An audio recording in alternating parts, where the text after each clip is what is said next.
We are live. Hello! I welcome everyone back to Chronicles of Divastara as I try not to Shatner my way through that entire sentence. That's a Mission choice. unsuccessful.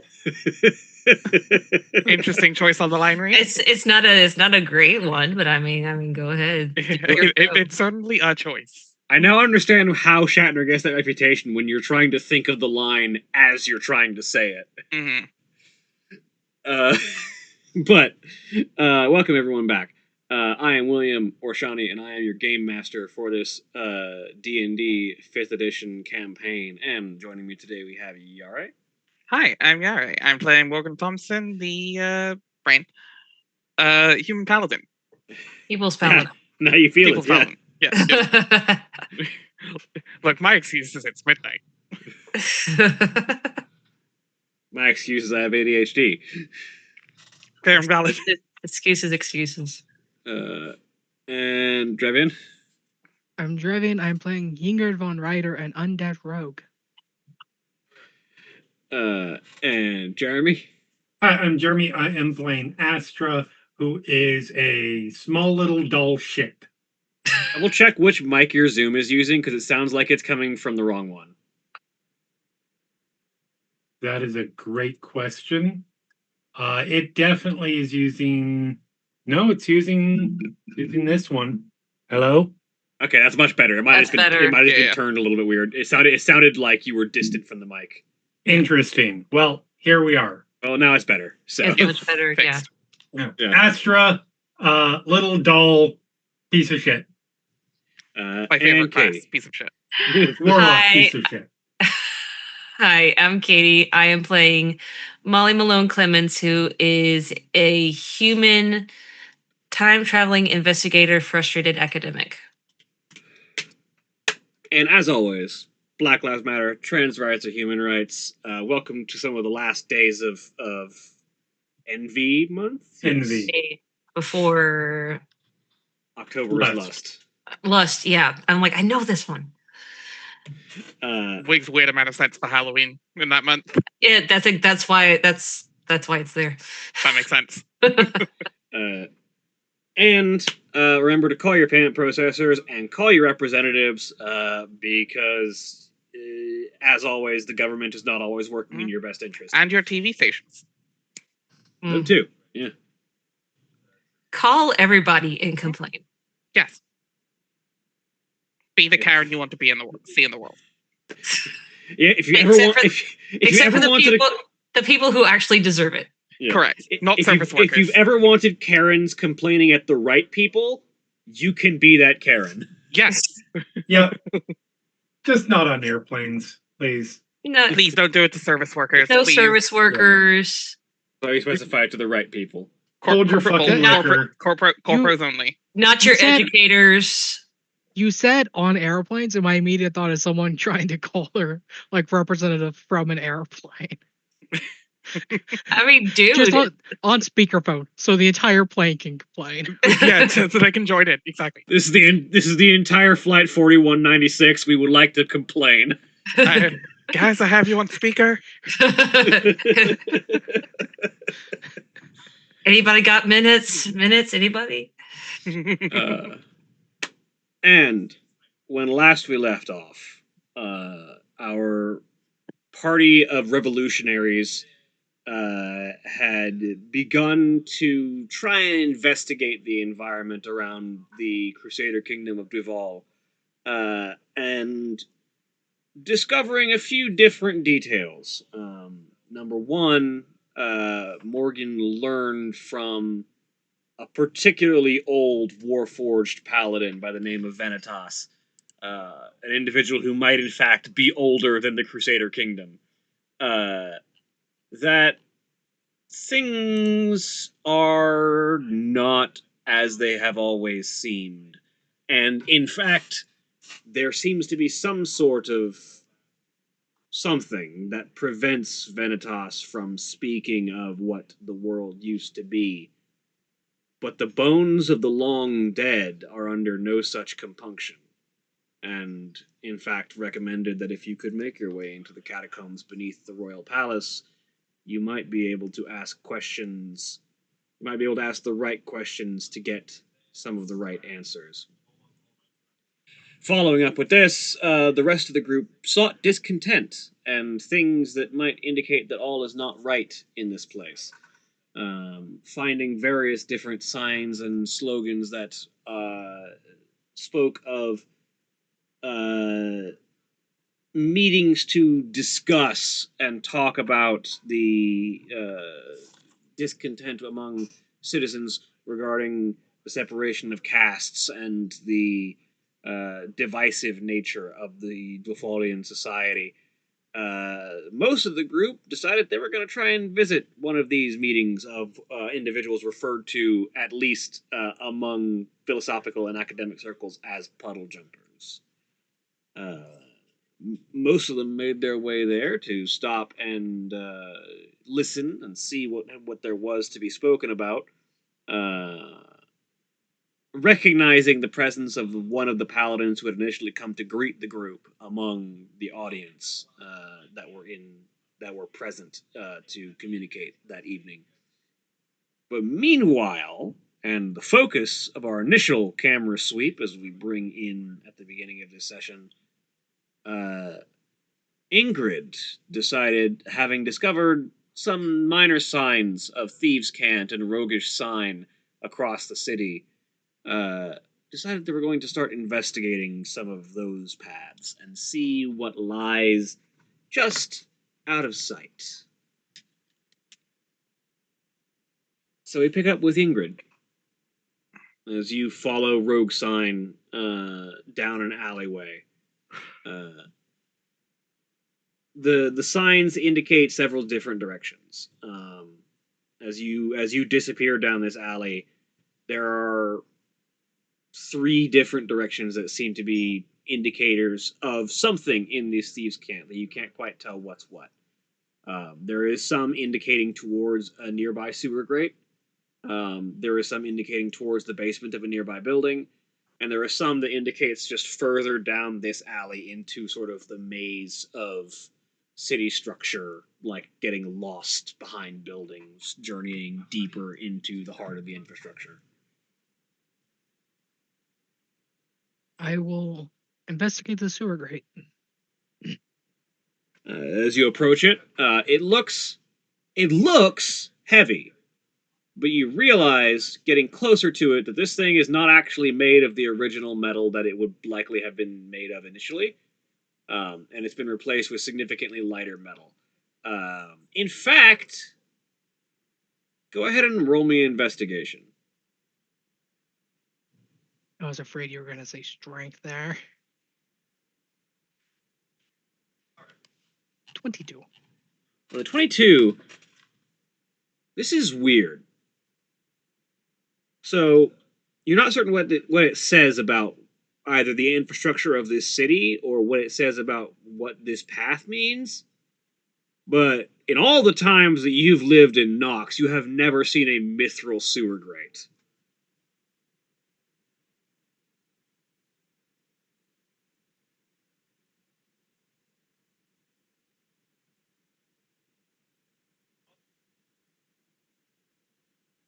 It is very sturdy metal, surprisingly light.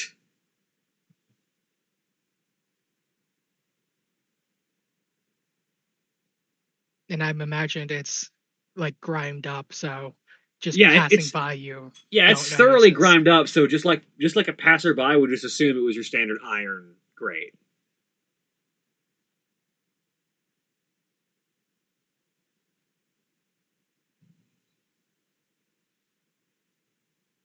I make sure no one's watching and I go to lift it.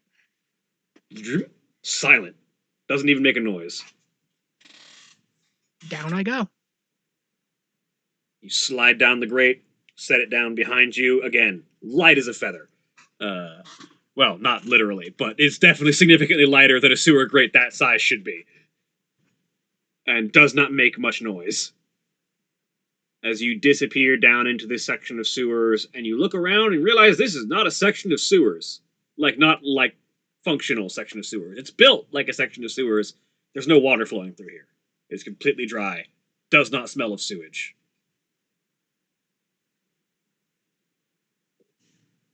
There's no light down here. You have dark vision from your tattoo, so you can make out in Not- the Not from the tattoo, from class. Being a Right, Shadow Master rogue. from being a shadow rogue. Yeah, you have dark vision from your subclass. So you can make out in the grays of this particular place that this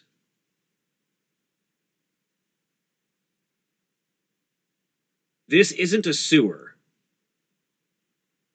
You would almost call this an undercity, or at least the entrance of one.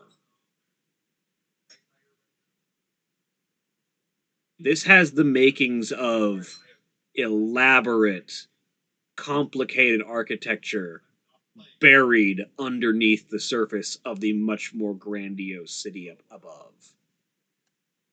Like London has all of its undercroft and what is this? Is Seattle or Portland that was built over? I don't remember which city. Portland definitely has tunnels. Oh, okay. Those are, yeah, it's a whole thing. Yeah. In this case, it's less like tunnels and more like there was a city and then there was another city built on top of it. More like Rome. Like Mexico City. Yeah. It's like I want to say it was Seattle, but like you can find old storefronts and that underneath the city. Yeah.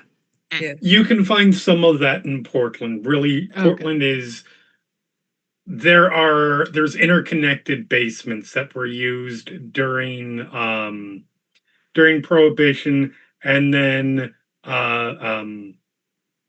what's the supposedly used to kidnap uh drunk people and put them on forced working on boats. Yeehaw. That's why they're called the Shanghai tunnels. Shanghai tunnels, yeah.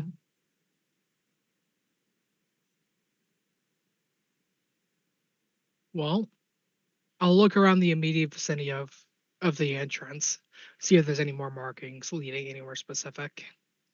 So as you look around, yeah, you can spy a few more markings. It seems like they go in several different directions. You can make out a few different symbols. It seems like seems like a place that has multiple different directions you can go depending on where you're trying to get.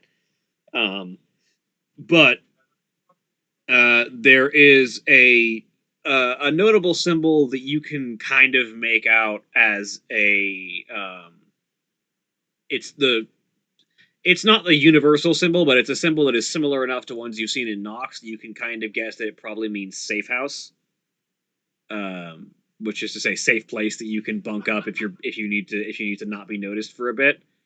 And it does indicate that it's a direction that's sort of like further into this undercity, probably like down a layer or two.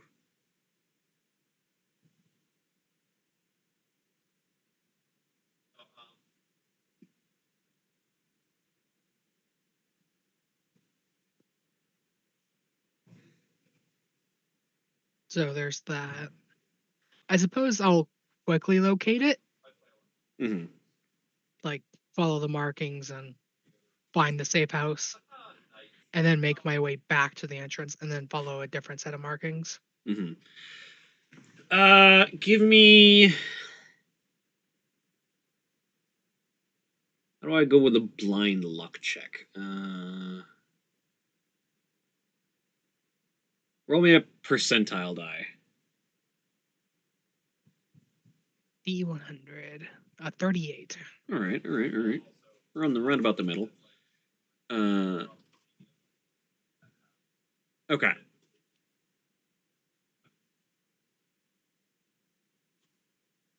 Yes. Okay. You make your way following one of these paths, and you start to realize that you're going up, but you're still underground. Which means that whatever these tunnels are, they're moving around underground in the higher levels of the city. and you start to realize the thieves' cant that you're seeing on the walls is indicating status. It's indicating which classes of the city you are moving about in, and where to find certain specific notable areas of the city within each of those levels. And you realize that this Undercity probably doesn't go all the way to the palace. Assuming that this place was intentionally buried, they would probably know that this would serve as a way into the palace, and probably either have blocked off any entrance from the Undercity into the palace, or have it heavily guarded if there is an entrance. They could probably use it as an escape tunnel if they needed to, but I don't think they're ever planning to. But it does seem like these go all the way up to at least right before the palace. Like, you might be able to find your way into... There are 7 levels of the city. You might be able to find your way up to the 6th.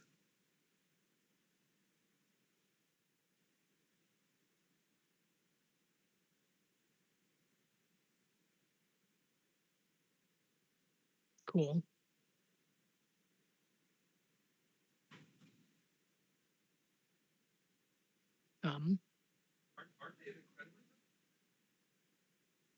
Roll me perception while you're doing this. And stealth, separately.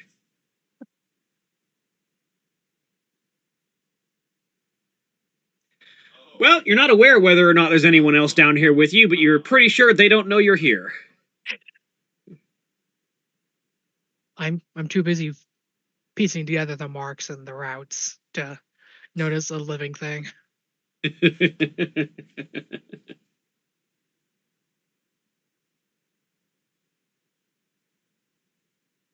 Yeah, that's one path that you managed to explore, and it is like another city down here. There are myriad paths and directions that you could theoretically take yourself, but this is sort of like cutting through, learning what's useful.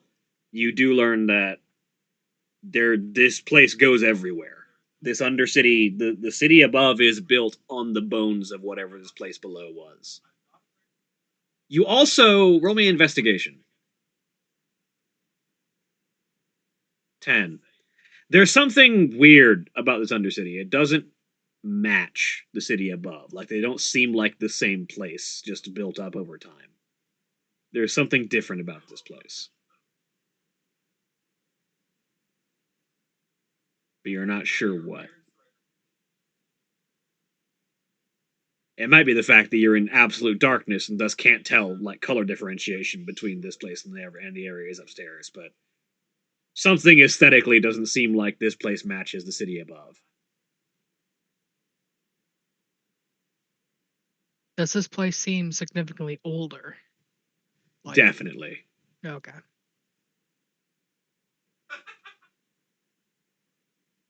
In fact, roll me a wisdom saving throw. Oh no. Oh no. Never mind. You don't put together the thought I was going to give you. Oh, ouch.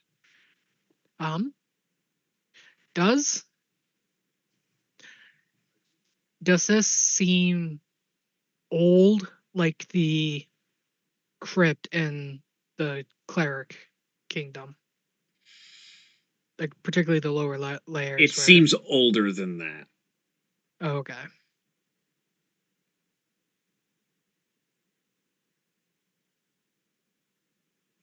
So even the city is probably predates this kingdom. Probably.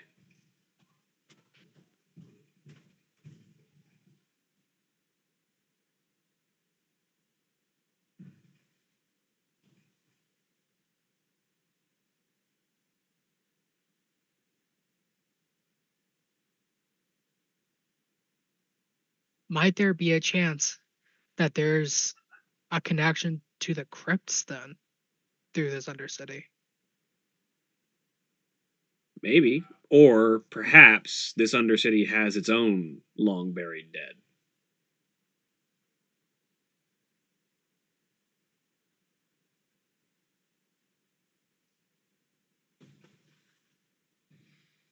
Are you going to go grave digging?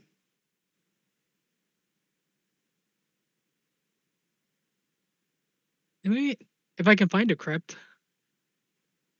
All right, roll me survival, just to see if you can navigate your way and maybe find where the dead might be interred. You might find it, but it might take you a while. So while you're searching for potential sources of the dead, we're gonna shift the camera over to the other group. As you all have made your way to this night gathering around a bonfire of philosophers and people from across the city here to discuss their similarities and differences and the interactions between the castes, and you recognize one of the Order of the Crown paladins that greeted you on your entrance to the city. What are you all up to?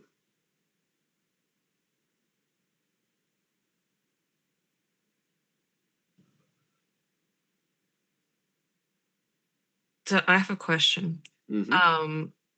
With the unremarkable spell, even if I talk to this guy, is he going to remember me talking to him? He will remember that someone talked to him. He might not be able to describe who that person was, but he will remember that someone talked to him and what the conversation was. Okay. He will be able to remember really what the details of that person's appearance were. Okay. I mean, if you don't go, Morgan is. So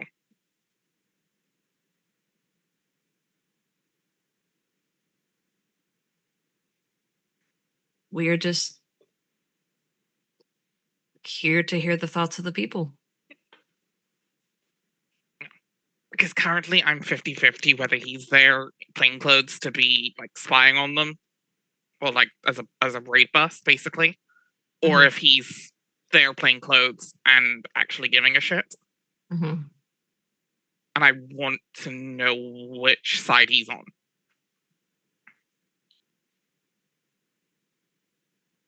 We're new in town. Figured to hear the thought. It would be good to hear the thoughts of all involved. And you?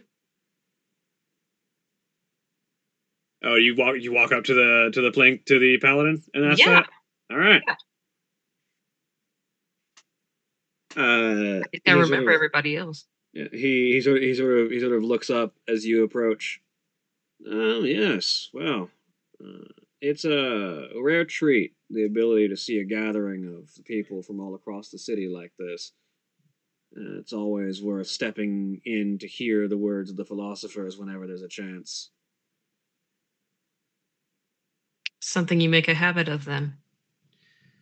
Well, I technically get stationed all over the city when I'm doing my job, but I will say that I enjoy my postings around the philosophers the most.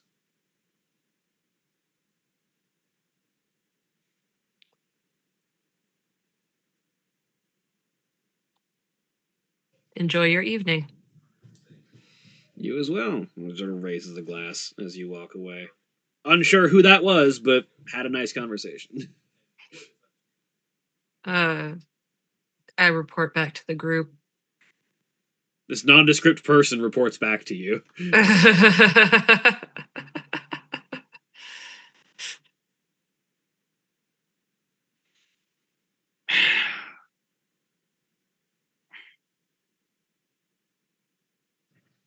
I was gonna say a reminder that nondescript only lasts 10 minutes, but the conversation didn't last that long. It did.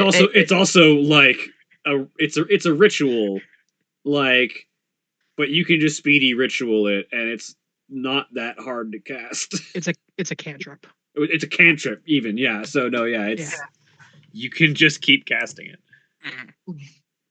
No, it's just like make sure, like, oh, this conversation's taking a little bit. Make sure to re up your non-script to script. Yeah. But no, it wasn't I a imagine prolonged he's not. conversation. I imagine he's not particularly focusing for random cantrips non-combative cantrips going off. Yeah. Like people are casting dancing lights or whatever, probably somewhere, and Yeah, like there's some minor magic going on just to like set the mood. yeah. So like they're not particularly on guard here. At least it doesn't seem like it at the moment. So since I am under nondescript, still, I'm going to say it's your friendly neighborhood frustrated academic Right. reporting that he seems genuinely interested. He seems to enjoy his posts in the philosopher's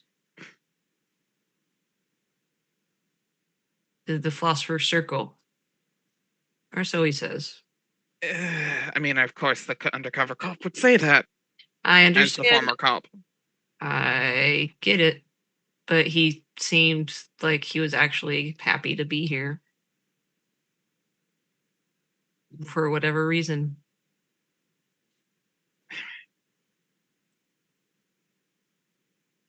I respect your optimism, but This is not me being optimistic. This is me presenting the conversation.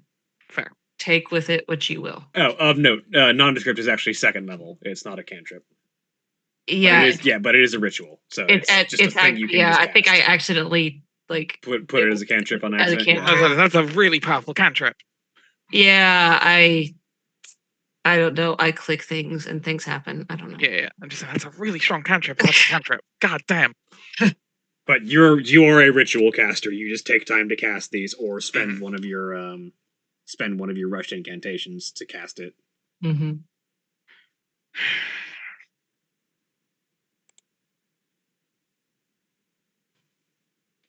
The rest of you find somewhere up close. I'll listen to him from further to the back, and she'll actually make her way over to, like, not quite next to him, but close enough where she can, like, step in front if he tries to get involved physically. Yeah, I'm going to go closer to the front. Am I still carrying Astra? Astra? Yes. Okay. Yep. Astra and I move closer to the fire.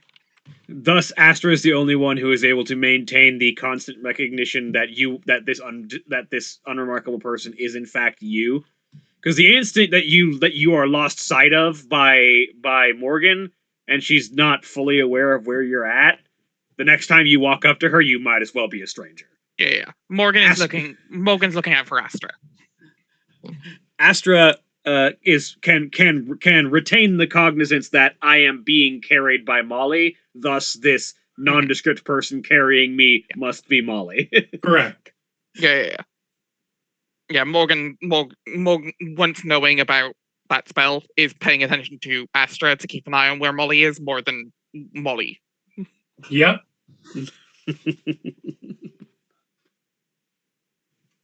The giant porcelain doll with the cracked mask is fairly standout. In fairness, when I am in full doll form, I'm not cracked mask. Oh, good to know. Cool. Yeah, when the doll is I being look like animated, it just very looks like a normal doll. Nope, Yeah. fair enough. Very normal, creepy doll. It's a doll, therefore it is a creepy doll. Totally normal doll. There are not non-creepy dolls. They don't exist. And there's a creepy doll. No. Don't start singing the Colton. I love Jonathan Colton. That song, that song. No, one of your faves. I don't even have a fear of dolls, and I'm just like, oh yeah, no, it's good. No. Yeah, I don't know if I'd consider Barbies to be particularly creepy. They can be. Yes. I guess. Before or after a When you some 5-year-old gets a hold of them I mean, yeah, there's and that. does There's that unspeakable option. things. Yeah. when you think about the doll's dimensions, yes, it's creepy in a whole different way. Yeah. Fair enough. Yeah, no, those there is no room for enough organs in a Barbie doll if they were proportion. You know, if that was a real size person, like their waist is so thin it actually wouldn't have room for organs.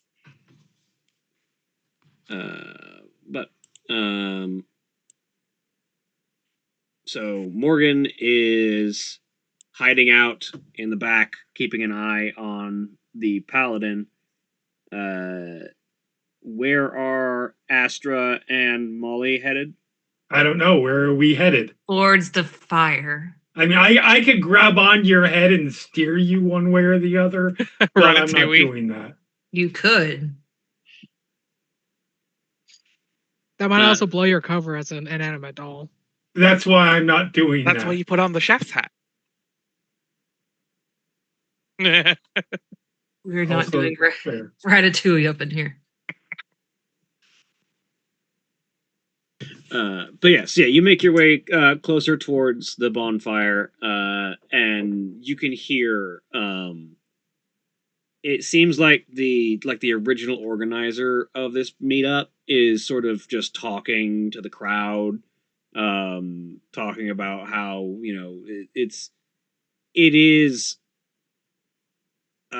detrimental to the role of the philosopher to be siloed away from the people who their advice would be most useful for. And that really any good ideas they have had have only really come from the time they've spent among other groups of people. And they make an offhand comment that their lover is of a different caste, and it is only through meeting them that their eyes were really open to the fact that there is a wide world out there. Though you are struck by the thought of, yes, there is, and you're only looking at the other half of a city. The famed. I didn't care until it affected me. There is a little bit of that, but at the same time, they do care at the very least. Learning is learning at the end of the day. Yeah. Oh yes, they care now. No, 100%. Yeah. Yeah, I mean, I don't have personal experience with this at all. My mom and dad. It's fine. They don't watch this. I asked who hurt you, but I think it was pretty obvious. No, they're most. No, I can't even say that. I know they're generally not the worst. How's that? You know what? That's yeah. That is not the lowest bar. Damning with faint praise. Yeah, that's pretty generic. They mean well. Let's do that. Oh, that may make it worse. I think that's worse. That's a bless your heart kind of. Yeah, that's like, that's a, oh, you tried. Mm-hmm. There was an attempt. To be fair, there was an attempt at least decently good compared to the worst options. Yeah, totally. I was gonna say, that is not the lowest that bar has been. Oh.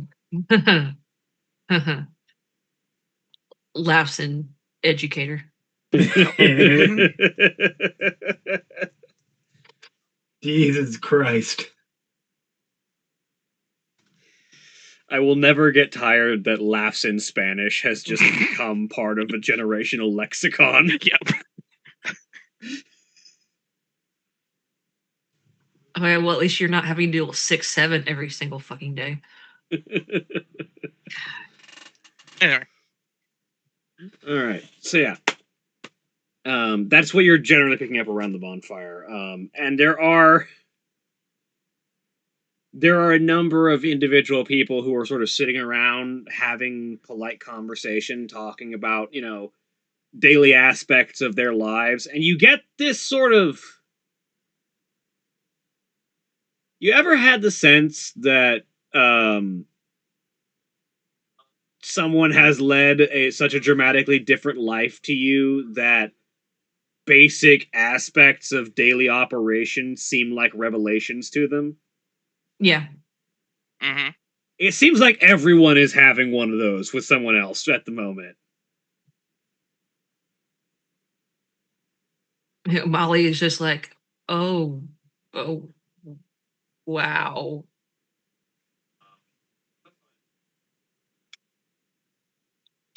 Molly's having her own revelation at how astounding these people are. How what? Astounding. Molly is withholding her opinions, which is a miracle within of itself. There's definitely like an artist who is shocked, I say shocked, at the sheer amount of physical strength and exercise that is required for a craftsman. I wasn't aware that you spent such long hours simply swinging and making repetitive motions. It's like, uh there is this sense, there's a sense of surprise from the higher levels and a sense of Fuck you. startled realization from those coming below. It's like, what do you mean you've never understood the concept of physical labor kind of sudden awareness?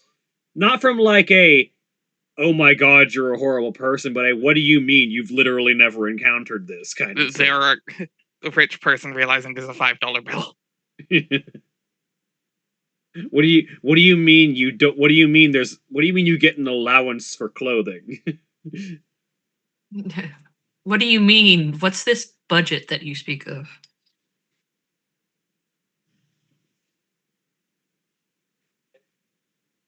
It is definitely like there is culture clash going on inside a single city.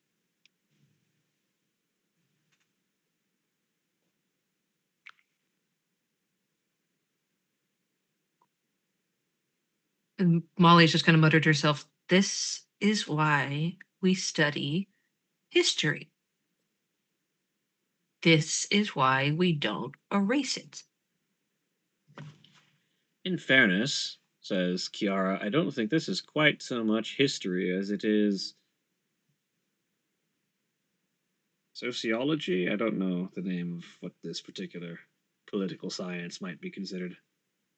All I'm saying is if we talked more, maybe even not, I mean, you're right, not exactly history, but maybe if we talked,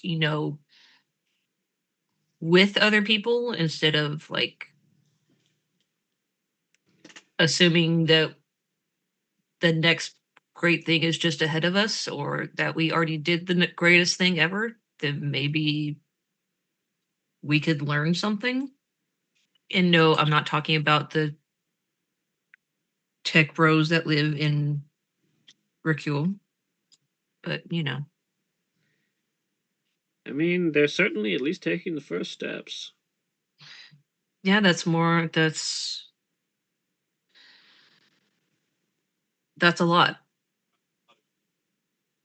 That's a lot. It's a lot more than a lot of people do. And I'm not trying to, I know I'm starting to sound holier than thou, but you're right. At least they're taking the first steps. At least some people, at least a small percentage of the city is recognizing that we need to talk. My biggest question is, how did this not happen anytime sooner? Probably highly regulated.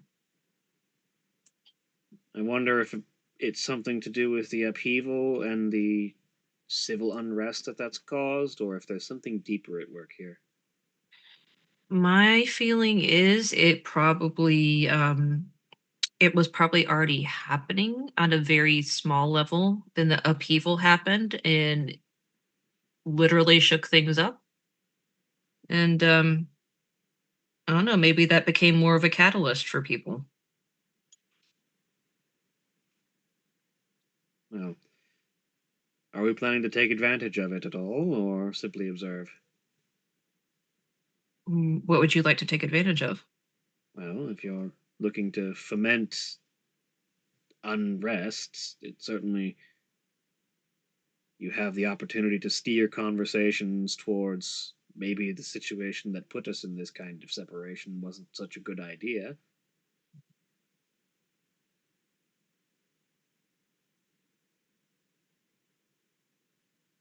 What do you mean? I start to have conversations about how life is like on the outside, Or or just, ask the appropriate questions to get people thinking about what systems led them to this point. led them to the point of caste systems, or led them to the point of talking to each other? Led them to the point of not knowing what other people live their lives like, I feel. Okay. So I have a feeling it's been about 10 minutes, so I'm gonna recast Spend one of your in one of my spell slots. rushed incantations to cast that over Cast again. that.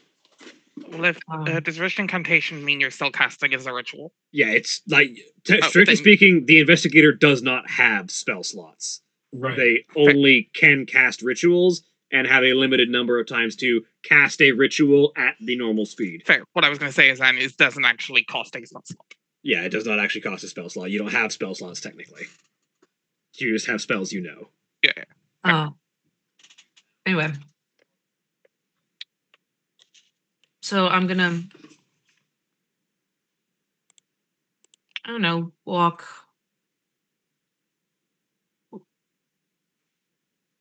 up to a person that's not currently in a conversation. And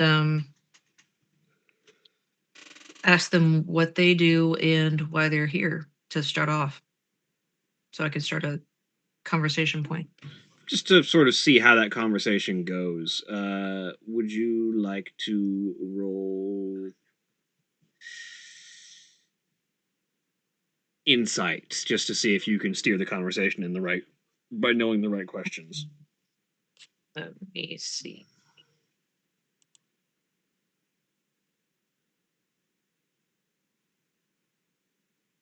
Scroll down.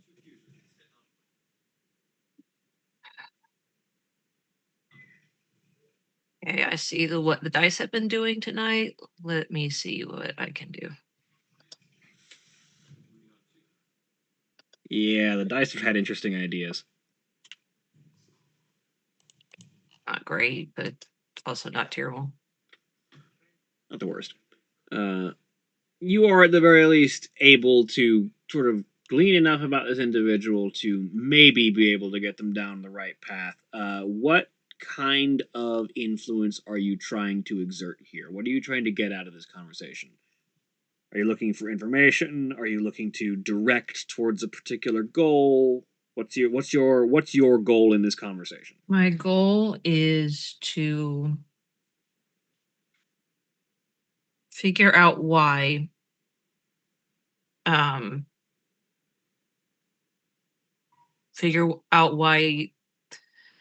this pattern of talking across castes, as it were, why this is now happening and why it wasn't happening before. Okay, well that's information gleaning more than influencing. So go ahead and roll me investigation.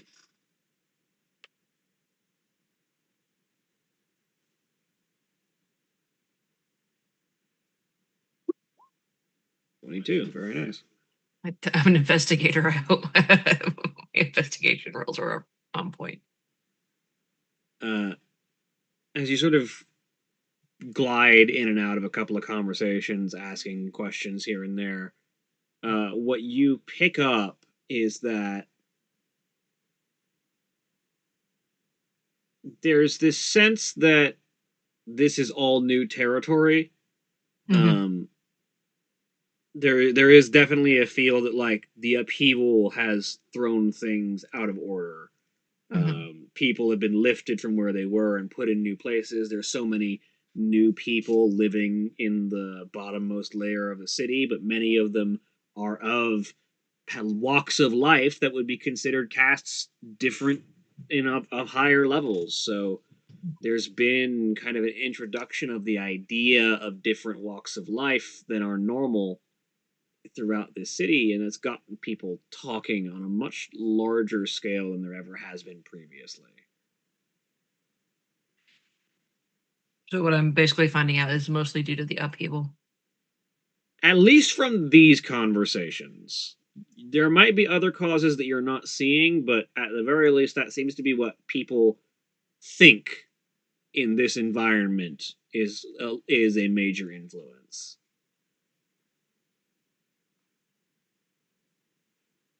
Can I ask someone what they hope the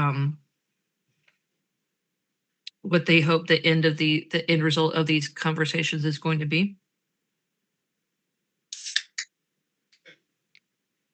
I think the majority opinion that you get is probably it would be nice to have a little bit more mobility, to be able to talk more freely among other people, learn from other walks of life, maybe help improve my own lot by learning from others, That kind of thing. Okay. It probably can't be heard overall, but considering that you're carrying me, you would probably be able to hear just a sigh.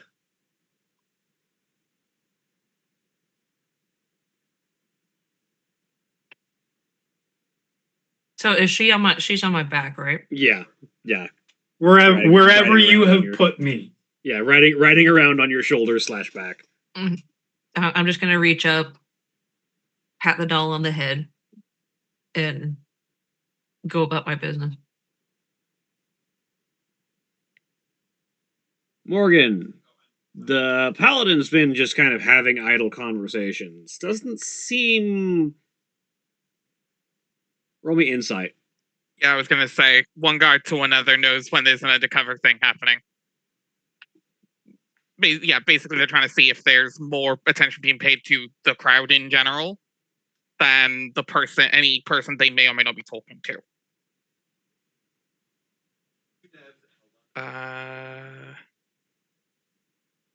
20. Why? It's weird. There's a mix. They seem to be trying to pay attention to the crowd as a whole.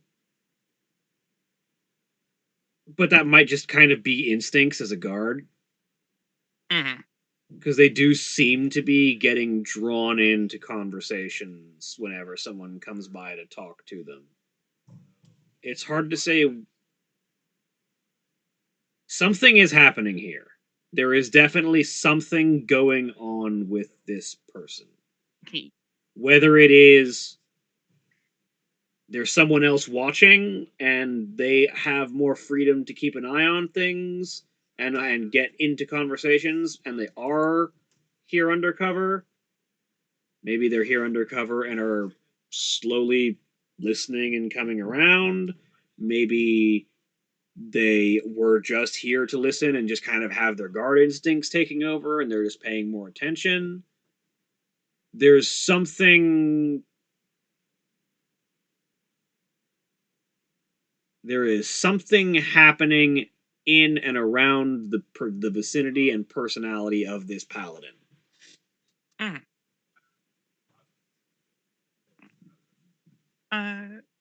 I'm in between all that. Morgan's trying to have little conversations with people. Anyone that'll come. Morgan's not coming up to anyone to keep an eye on the guard, but is clearly like fully interested in hearing people's sides on things. Like will throw themselves into the conversation fully.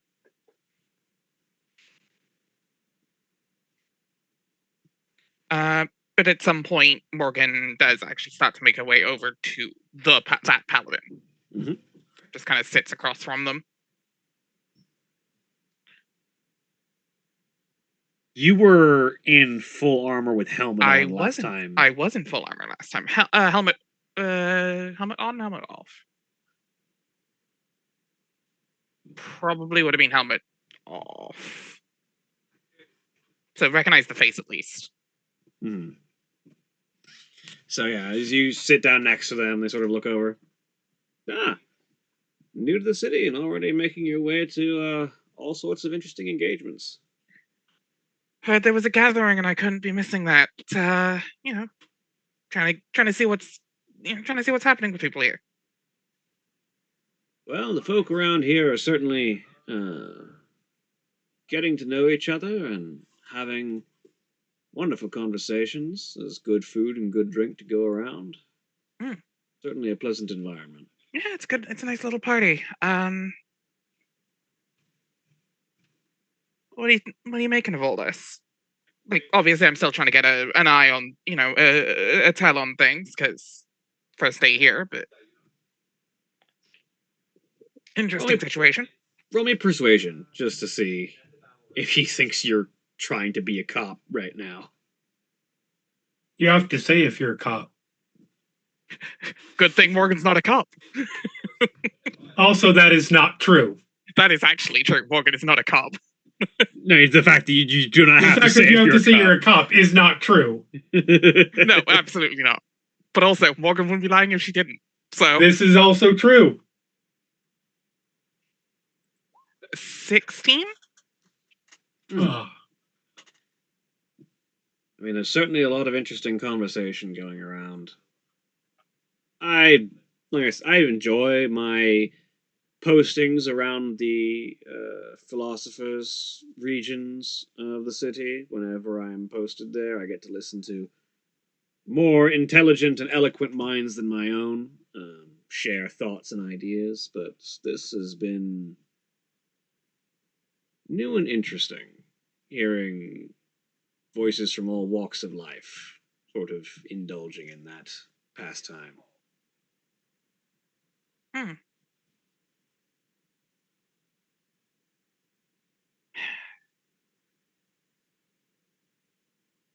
Think it'll lead to anything, or? Well, the king has always been confident in his leadership, but does, at least I believe, have the well-being of his people in mind. Should this become a large enough movement, I'm certain the king will have to hear what they have to say, at that very least. I mean, the leadership could listen all they want, but you know, doing something about it is a different thing. Certainly. And of course, one who rules a nation must take all things into consideration, especially when it comes to changes that might impact the realm as a whole. But it's an interesting conversation, and I'm certain the king would at the very least be willing to lend his ear and make judgments on how to proceed. He's hoping.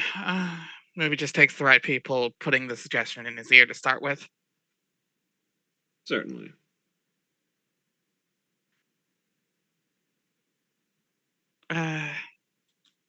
Did speak to Menitas in the end. Fascinating conversation, actually. Benetos is a venerable individual. They were a paladin of their oath before I fully understood what my oath was to be. They've always been here, as far as I remember. Yeah, he said he's been here a while. Out of curiosity, if you don't mind, I've never met a paladin who's not willing to brag about their oath. Clearly chuckling.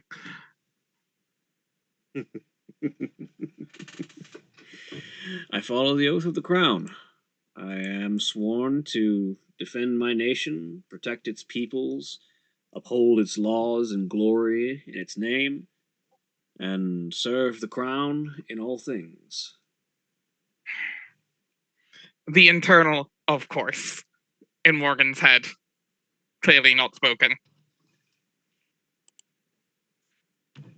I mean, not far dissimilar, though I'm not as stuck to one particular leadership as anyone. Sacrifice. A noble cause, though. Perhaps short-lived in many cases. Not if you know what you're doing. And it seems you've lived an eventful life. And your oath takes you far and wide. Clearly, the upheaval's been an interesting time for me the last couple weeks. Indeed. My oath keeps me here in the city and at my king's side whenever need be. But I do find the changes coming about to be interesting. And I wonder what the future holds for us.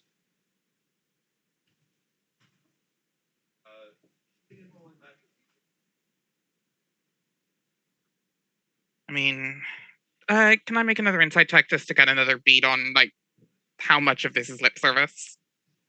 Roll me insight.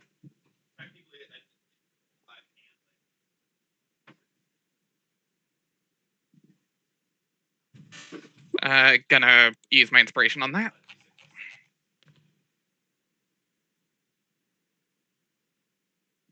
19. 19. You're kind of seeing a man who's of two minds, and trying to square his oath with his own experiences, essentially. Someone who's trying to navigate, loyalty to nation and crown and the people that live under the laws of the land, and desire to see what this change is bringing forth and how to square those two away together. You're not fully certain how he is squaring those two just yet, but you do get the sense that that is something he is internally dealing with. What I have found, though, when it comes to these kind of things,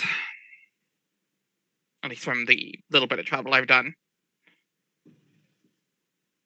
is that the best way to see those kind of changes is actually getting stuck in yourself. I actually got in trouble where I'm from, and I had to got sent out to live. Got actually booted out of the city itself. But I learned a lot from the people that took me in outside the gates itself, the main gates. Changed my mind on a lot of things, actually. And then I took them on as my main charges.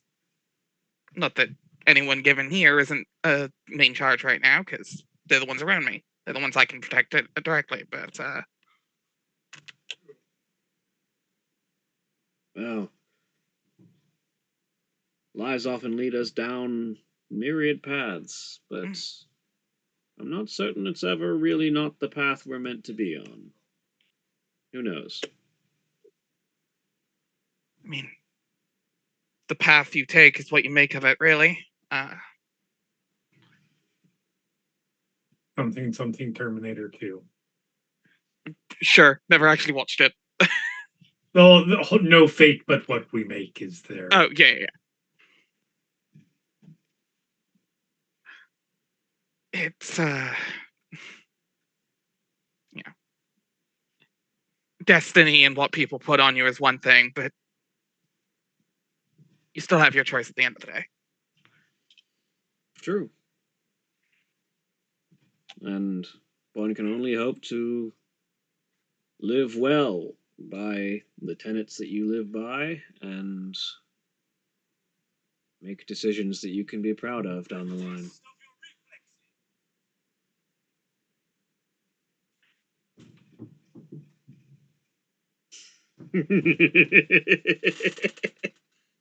Just delightfully vague enough where I'm trying to actually choose my words carefully here. No, I was laughing at the very, very, very quiet text message notification. Oh, Just ever so faintly, a test of your reflexes. Yeah. your roll deck save.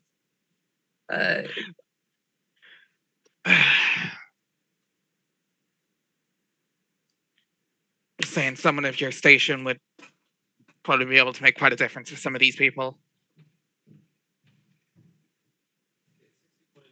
To a certain extent. I mean, my role is defender, protector, guard, warrior. It's a valiant and important one, but I'm not really a leader in many ways.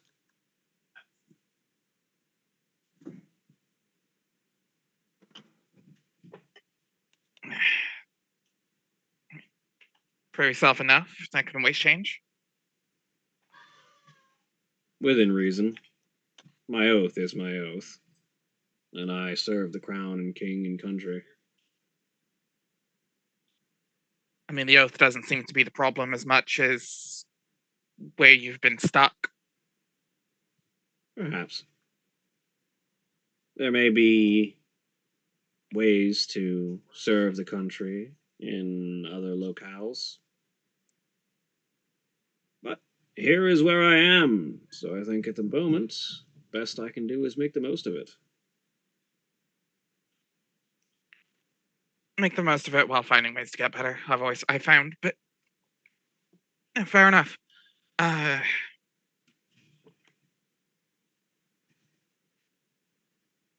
No,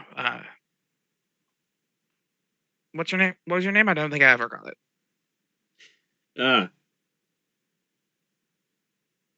Patroclus. Pleasure to meet you. Pleasure. Morgan. From I'll be honest here, Rumor. Don't know how much you know about the other cities. I've only heard names and occasional rumors. Word occasionally travels from dignitaries who have come and gone up the orders of the Crown's Guard, but I've never really paid too much attention to it, though perhaps I might in the future. I mean, I'm willing to tell if you're willing to listen. Perhaps, but I think there's lives with much more to speak of around us. Oh, yeah, of course. I don't want to keep you too long. Are we at the point where Morgan could have one of those tokens that she'd been making? Or is this too early still? Yeah, it's a little early. No, that's fine. Yeah. I mean, well, if you're ever... We're going to be in town for a couple more days, probably, so before we start looking further afield. If you ever want to have a talk about that, trade stories of our surprisingly similar cities, actually, in some ways.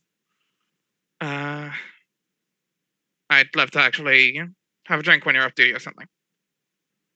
Certainly. Please. Enjoy the rest of your time at this event. Morgan actually gives a almost honest smile and gives a stands up and gives a little bit of a bow.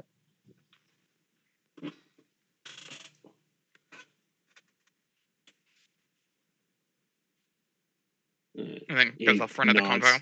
As you disappear into the crowd.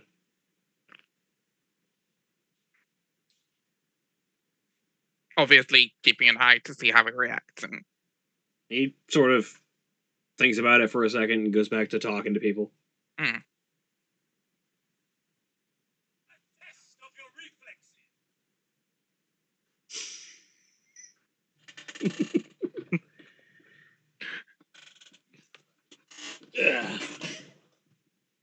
Are you following up to meet back up with Astra? And... if once, not immediately, not going to interrupt a convo or anything, but like once they're done. Astra, an individual presumably known as Molly. Yeah. Mhm.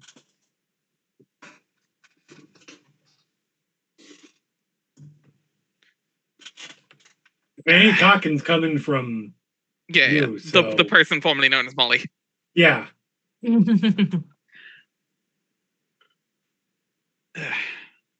Hey, stranger. Hello there. General Kenobi.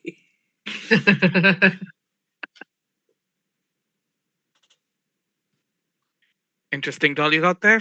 Looks like somebody I know. I'm sorry. You get pinched right behind the ear. Joke's on Like you. I'm into that. hard. Joke's on you, I'm into that shit. Molly's just gonna go, oh, harder.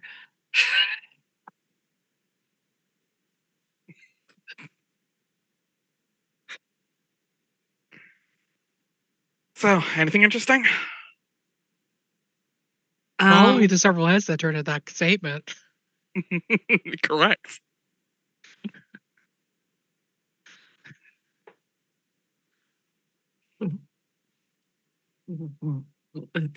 The number of fucks that Molly gives. None. Asexual. Got it.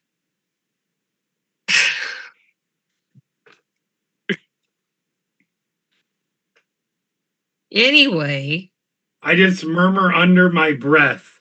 The answer is no.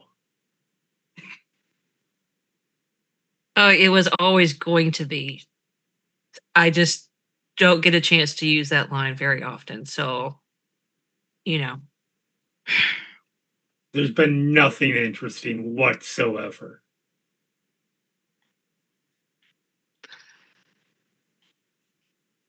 Anyway, according to the doll, there's been nothing interesting. According to me, this seems to be kind of a great awakening of people who are basically not familiar. I would say other half, but there's like 7 different rings in the city, but like how somebody else lives.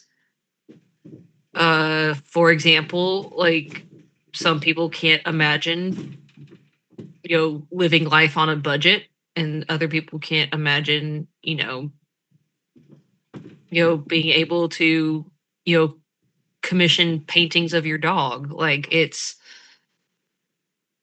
Yeah, in 30 years, they might be good for a protest vote.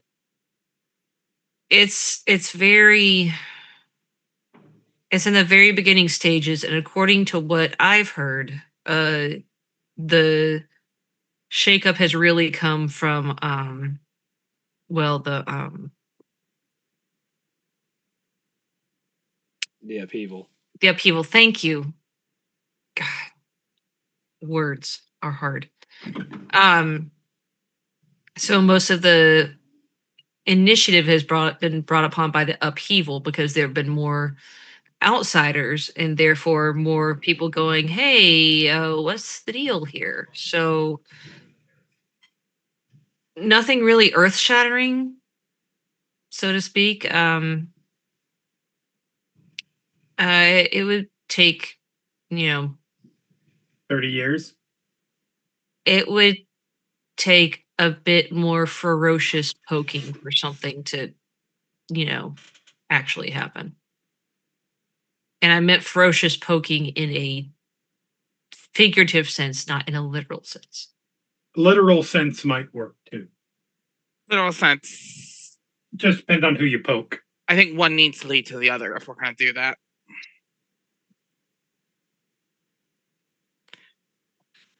Take it how you will. I'm just expressing my views. At least they're willing to listen. Maybe we need to put our, 2 silver in at some point. Another one of these meetings. Because I think the people on the whole are amenable, but they're not really Able. they're not able, and also with the governmental structure, I don't think that, you know, upheaval is necessarily a thing. I mean, an overthrow of the government. I mean, I to be realize honest, they use upheaval too many times. yeah. I mean, I'm just saying, what was that term you used? What kind of poking? Ferocious poking? Ferocious poking. If you want my take on the matter, Please. ferocious poking would actually be very effective in a physical sense.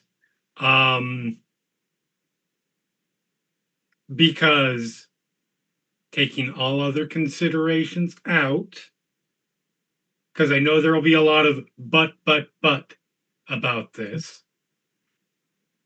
They are in a state right now where, like I said, someday, not these people, but their kids' people might be ready for some serious change here. However, and I'm not saying we do this because I don't think we can, but if, per se, something were to happen to cause a significant shakeup to the governmental system here, for example, I don't know, the death of a leader, Oh, you just they might be in forward. they might be in a position where they're ready for a little bit of change. Otherwise, we're going to be here if we want to actually affect change here. Okay. It's not going to be a short thing. Okay, question though. Okay, so but first, before we go, Assassinating. yes, that. Before we go doing that, we really need to figure out what the Aggressively recalling.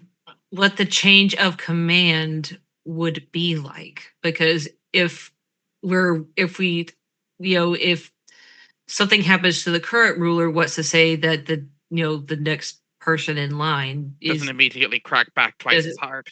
exactly. That's the point that I'm making is these people might be in a stage. And again, I'm not saying we do it because I don't know that we can.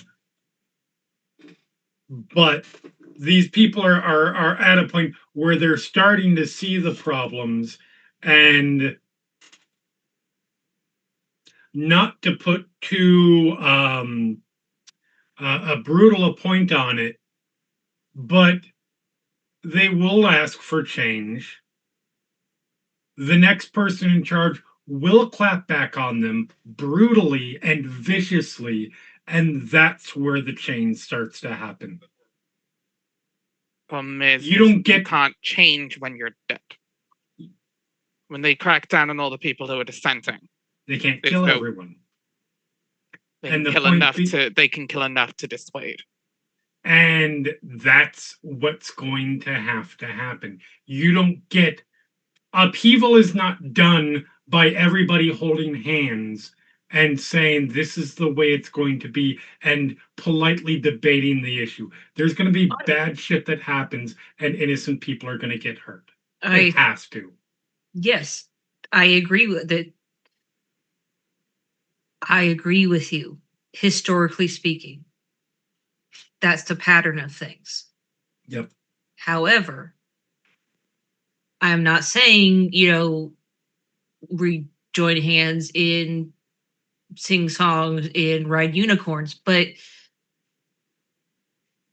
we need to get our way inside the upper echelon before we can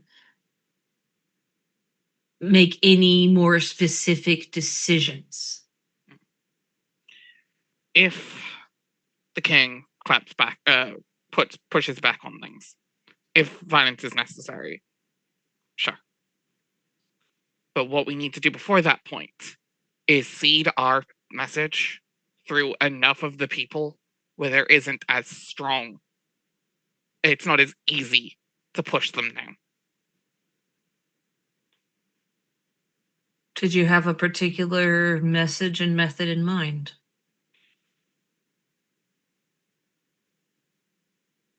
I mean, hearing people's stories is working well enough. Spreading our story, spreading their story, spreading the message of opening up the rings to various other groups. Loosening the structure a little just so people can choose their place, choose their oath. Open the city. Stop having it be closed. That would be ideal. So ideal is a strong word. It's a method I was thinking. It's a better method than what's here right now. How long are we willing to do? Because I'm telling you, that isn't we're here for a month or a year or 10. That is a multi-generational thing. you're not wrong. It's a start in the right direction. Whether we So you just want to okay, I want to plant the seed right now. let me see if I understand correctly. You want to knock over you're probably not going to get this reference. You want to knock over the first domino. You don't necessarily want to wait for all the others to fall down. I think it's much more dangerous at the moment for all those dominoes to fall. I agree. That's what I'm saying. You want to knock over the first one and then get the hell out of Dodge and not get the hell out of push enough over where there's not going to be a big pushback. I mean, we'll be lucky. Again, depending on how long we want to be here, we'll be lucky to get one. That's what We have the people here. There's another one of these meetings in a few days. We can get the people here. They'll talk. Quietly, but they'll talk. Okay, so that gives us a few days to develop a message and develop a plan. The thing that is working here is hearing people's stories. Absolutely. We can tell ours. We can listen to theirs. We have been listening to theirs. I get that. I'm also. We also get those stories. This is happening way too often for my liking. I also agree with Astra. Oh no. Astra has said nothing wrong here. I just personally disagree. I just think there are better methods right now. Okay. I want to be clear. I'm not saying we go in and kill someone to trigger this. I guess the point I'm trying to make is I don't think things are bad enough here for us to affect change in a significant amount of time. So people are too content, I believe, is what Astra is saying. I understand. We need to find a place where it's worse. Okay, so this is lower priority than, say, Kething or Transmutation World or. So what I'm going to say is that we take the next few days until another one of these meetings happen. First, we can see if we can somehow work our way up into the upper rings of the city. But at the same time, we develop, okay, what's the clear, because you're right, listening to people's stories and telling our own stories, that does work. But what's the clear message that we want to take, that we want to leave with them after we leave? Mm-hmm.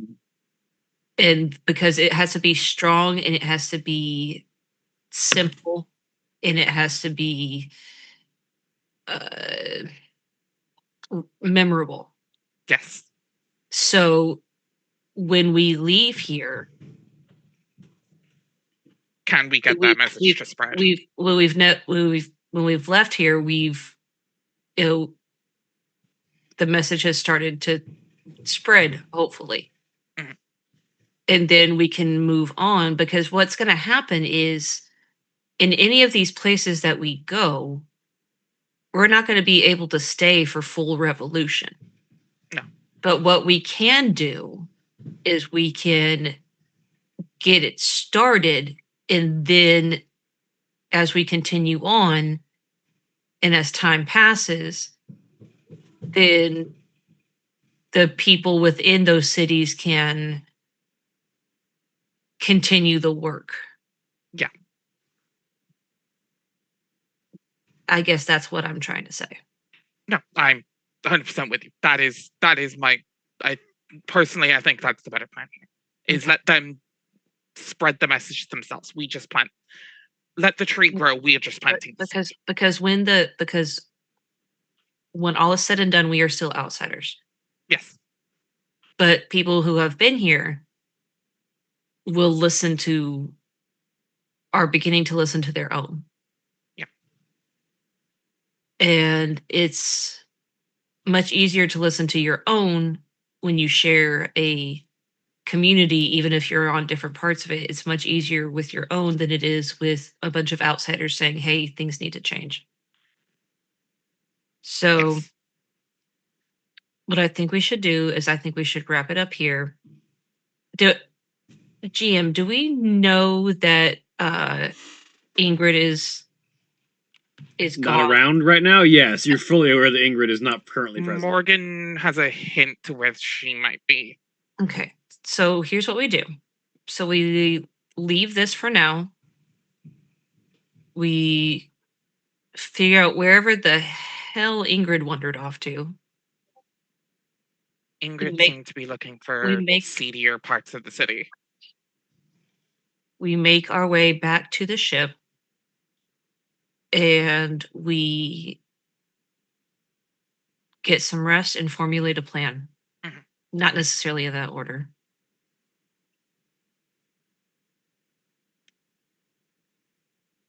So as you all quit this party and start to make your way out, camera pans down underground, cutting through the city until it finds Ingrid standing in front of a wrought iron fence hidden underground with grotesques and other imagery standing around a fenced cemetery that presumably at one point knew the light of day, but now knows only the darkness of the underground.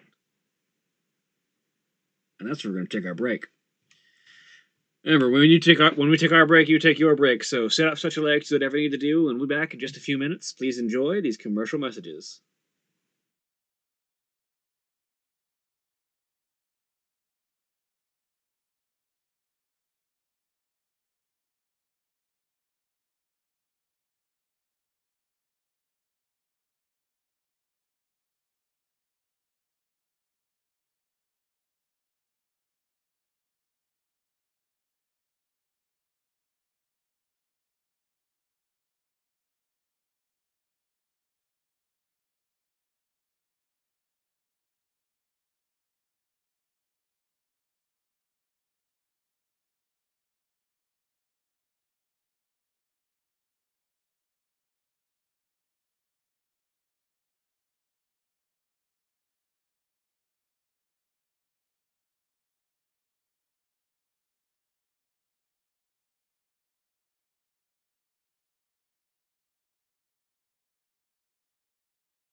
We are back. A dinosaur, A dinosaur story.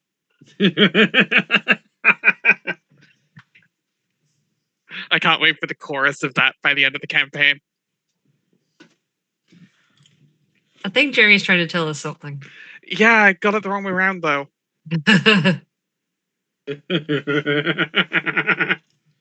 Oh no, he's trying to do T-Rex arms, right?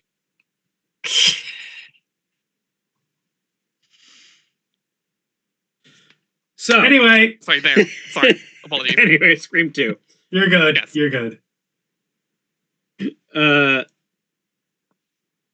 So yes, we resume with Ingrid, as you have just managed to find your way to the fenced portion that looks like it was at one point a cemetery. The ground here is dead, dry earth, but you can still make out the ancient and weathered signs of gravestones across the fence.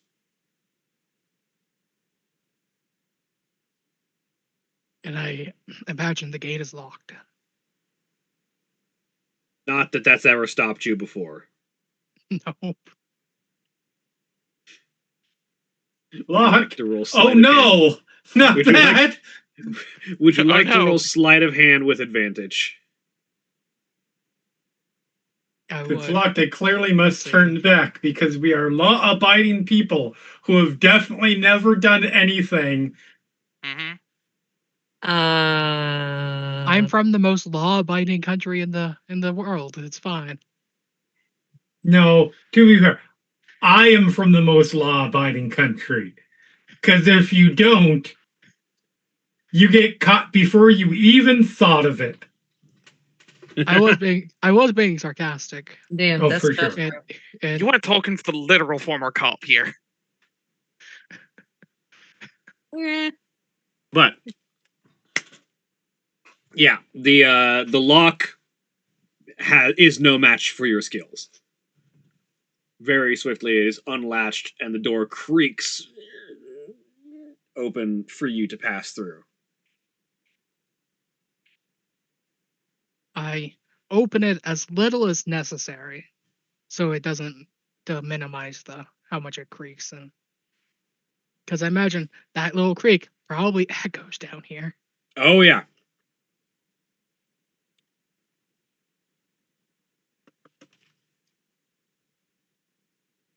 You are So- decidedly in a physical echo chamber. Every noise is amplified. So it creaks. I open as little to minimize the creak. I don't really close it. And then I immediately try to make myself as the least visible as I can. You slide inside and immediately just get low to the ground and start to crawl across the ground. Roll me a stealth check. 20. All right.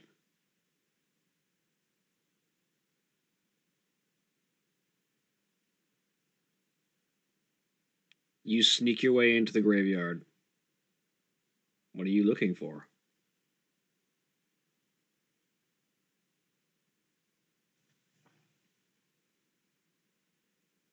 At first, I just examine, as I move around and get a lie of everything, I'm examining the tombstones.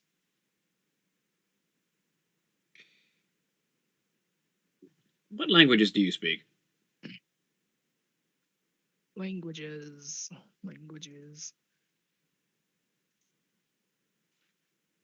Common, Undercommon, and Sylvan. The languages that are on this, that are on the grave, the language, there is one language on the gravestones here, but it is not any of the ones you speak.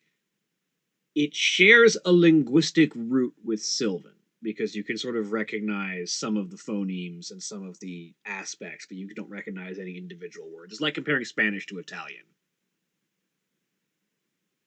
You can make some inferences from similar words, but Yeah, but it's not the same language. yeah. Is it similar to the language that was on the door in the On the crypt? door? No, not at all. Okay. Wasn't that Celestial? Yes. Yeah, Oh, yeah, you well, had a pretty good guess that was Celestial. Morgan also confirmed, considering they speak that. Yeah.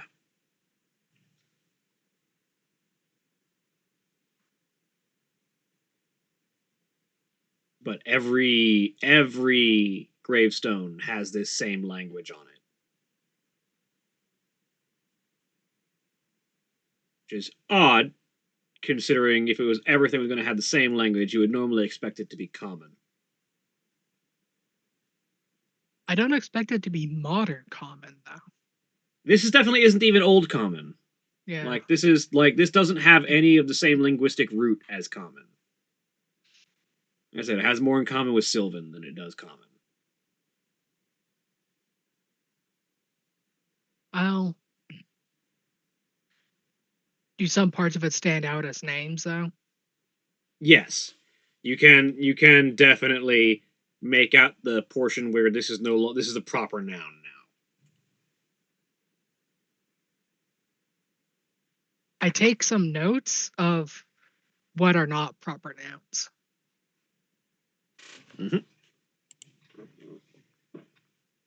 If you are able to bring this back to someone who might speak this language, they might be able to identify it.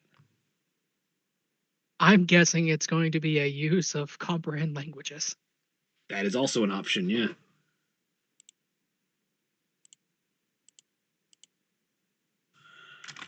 But yeah,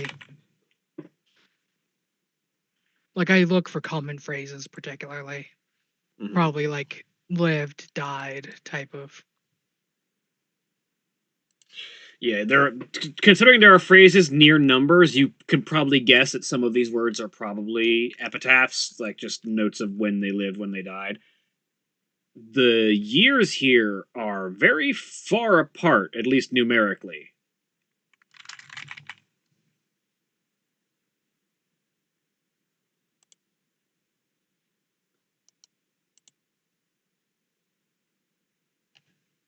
Shares a root with Sylvan, very far apart. Elvish in origin? Very possibly, could be Elvish.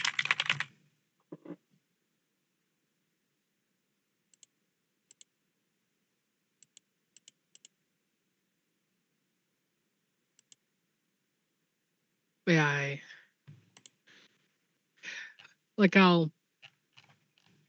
I'll make a mental note of these are pretty long lived individuals and make actual notes of the words. It's to see about translating. Roll me perception. Let's see, perception. 16.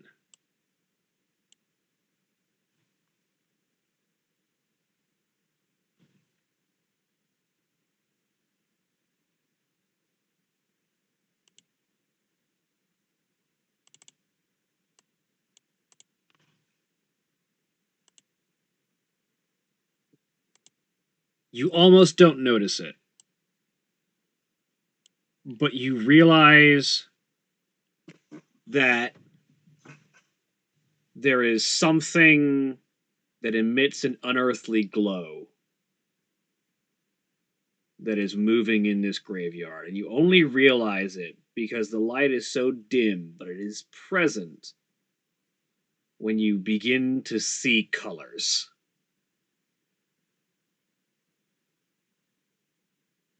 As the just shades of gray that your dark vision prescribes gives way to dark brown earth and wilted grasses and bits of moss and green lichen that have grown over ancient gravestones carved out of surprisingly crystalline material that seems almost emerald green. You start to realize there is an eerie light spreading across this graveyard. And as you flatten yourself to the ground and start to look around, you see a spectral figure hovering among the graves. Long, flowing white hair, that seems to drift in a wind that is not present as this place now exists underground. Pointed ears that reach beyond the scope of the hair. Frail, waifish frame and long, flowing dress. And a low, keening sob that seems to drift on the air.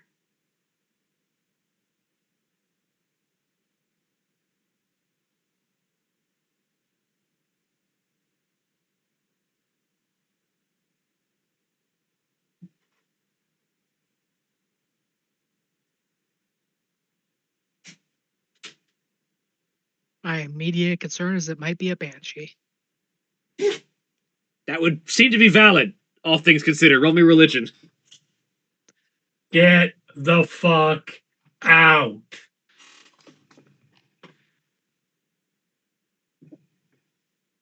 So, you've given me advantage on checks related to classification of undead. Yes, in fact. Roll with advantage. And you said religion? Yes. Natural 20. Fantastic. That's a banshee. Get out. I Get very, Get out. I very Get out. quickly and very quietly get the fuck out. Those fuckers are TPKers. Yeah. All it takes is the dice to not like you. Roll me You don't stealth. die, you just fall unconscious. But, like, still You bad. dropped it. No, you dropped to 0 hit points. Yeah, it doesn't say unstable. I think Then you stable start 0. making saving. When you hit 0 hit points, you always start making saving throws unless it tells you. Unless, you start making death saves unless it says you are stable.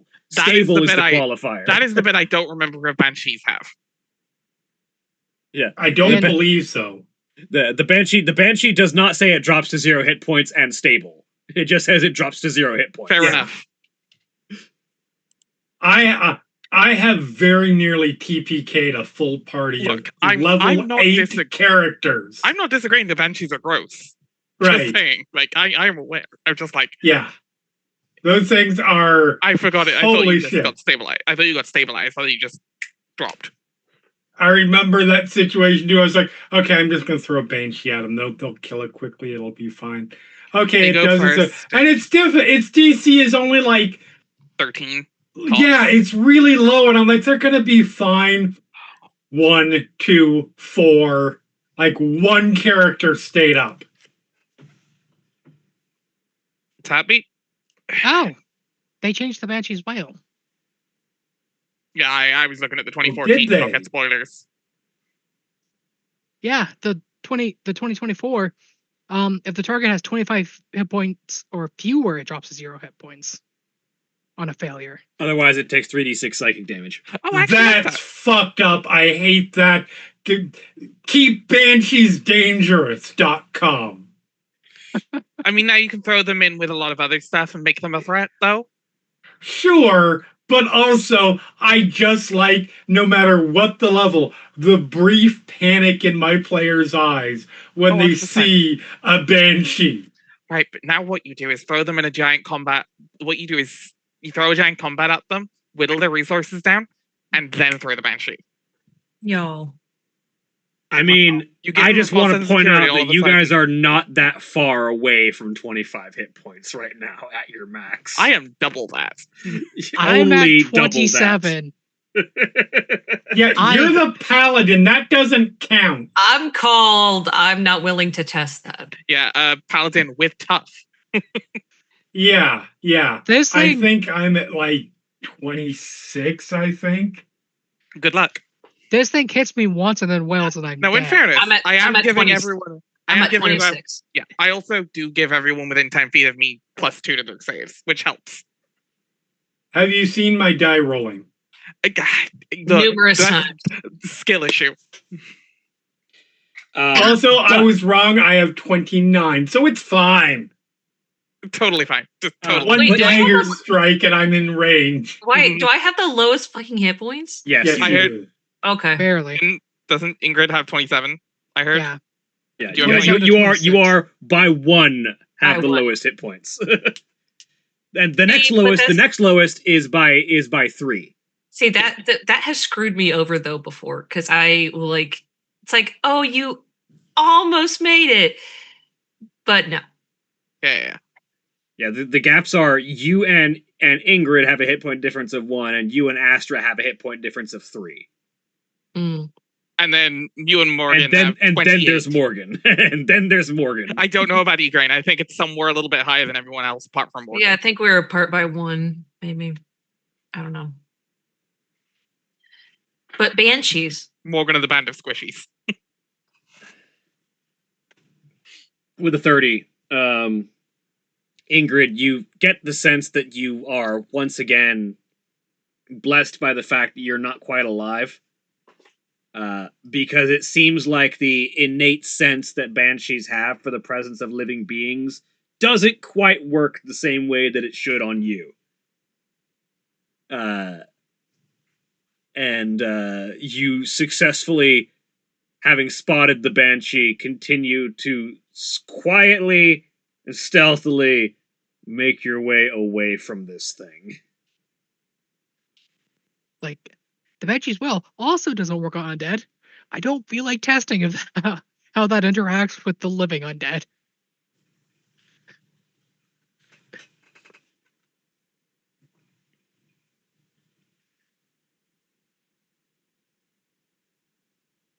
All right. Yeah, I sneak back out and I'll pay farther attention, like make sure, like keep tracking the Banshee, and like see if there's like mausoleums or like other structures that weren't in my immediate vicinity before.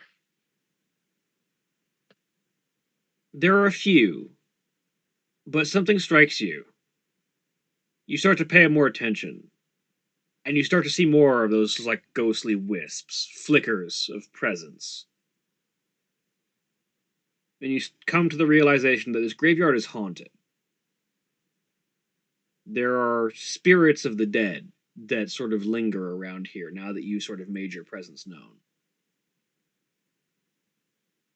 The thing that strikes you is that they're all elves.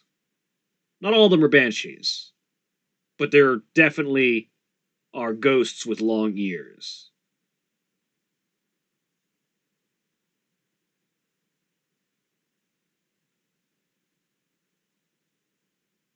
This strikes you as strange, because you've never seen a monoculture in your experience. I don't think I have enough knowledge of the city to determine its monoculture. This could just be a monocultural graveyard or a family graveyard or Possibly. Which is still weird in itself. Right. Mm-hmm. You've never seen, like, outside of a single family, but this is a pretty big graveyard for a single family. Maybe it goes back generations, but that doesn't seem to be the case by the gravestones. They seem to be around the same time in a lot of cases. okay. It's weird to see an entire graveyard of only elves.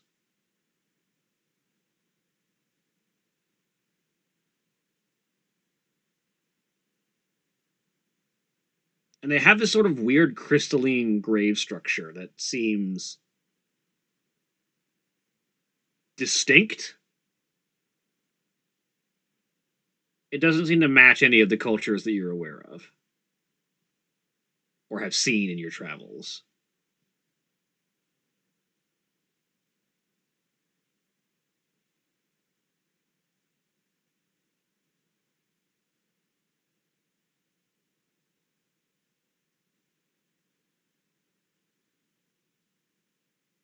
The dates on the gravestones probably don't line up with the current calendar either, do they? Those numbers are too big for your current calendar.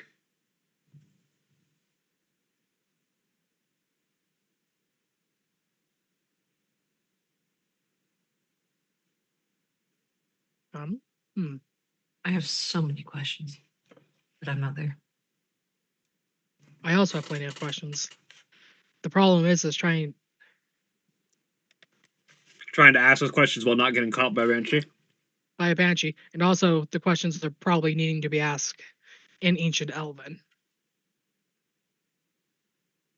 Yeah, the problem is I think the answer is it is too late for me to scream loudly.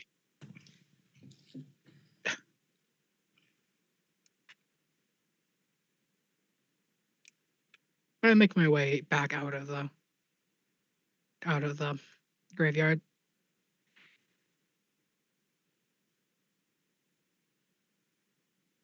You slide your way out of the graveyard, thanking your undead constitution for letting you slip among these ghosts and banshees undetected. Yup. I'm just a nope out of here. I'm just gonna go.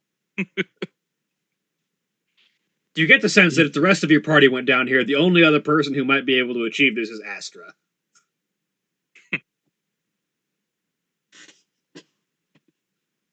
You get the sense that if the paladin or the investigator or whatever Ingrid or whatever Ygraine is come down here, the ghosts will know immediately. On sight. Like Astra might read as construct, and Yeah, therefore, not living in the traditional Yeah. sense.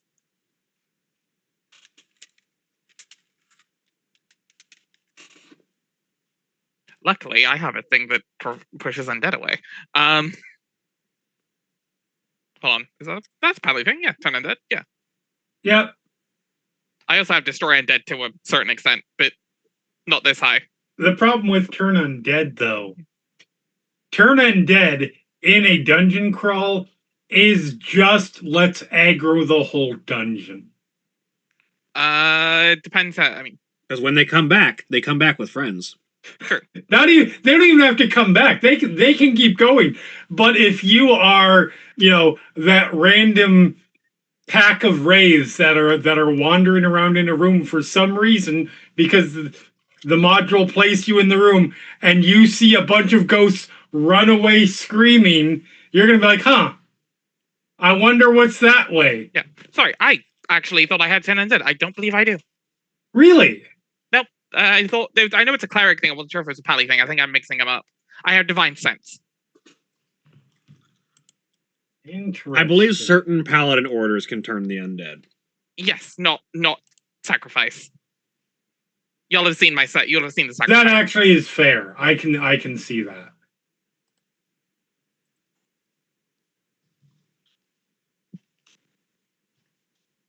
Because I believe, your specific, there are specific channel divinities that care about the undead, but not sacrifice.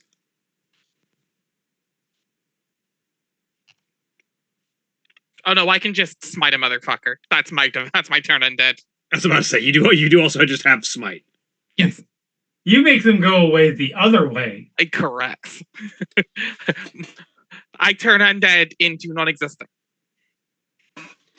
So, where are you headed after you get out of the graveyard? About how long has passed? Like, what time of day would it be? I mean, you're underground. You have a hard time telling, but it's been a bit. You've been wandering underground for a little bit. Yeah, but I spent a lot of time underground, and I probably developed a sense of, like, my own That's internal fair. clock. That's fair. You've probably got at least a decent sense. Roll me investigation. You might have an internal clock, but you're wandering unfamiliar territory, and you just had an encounter with undead.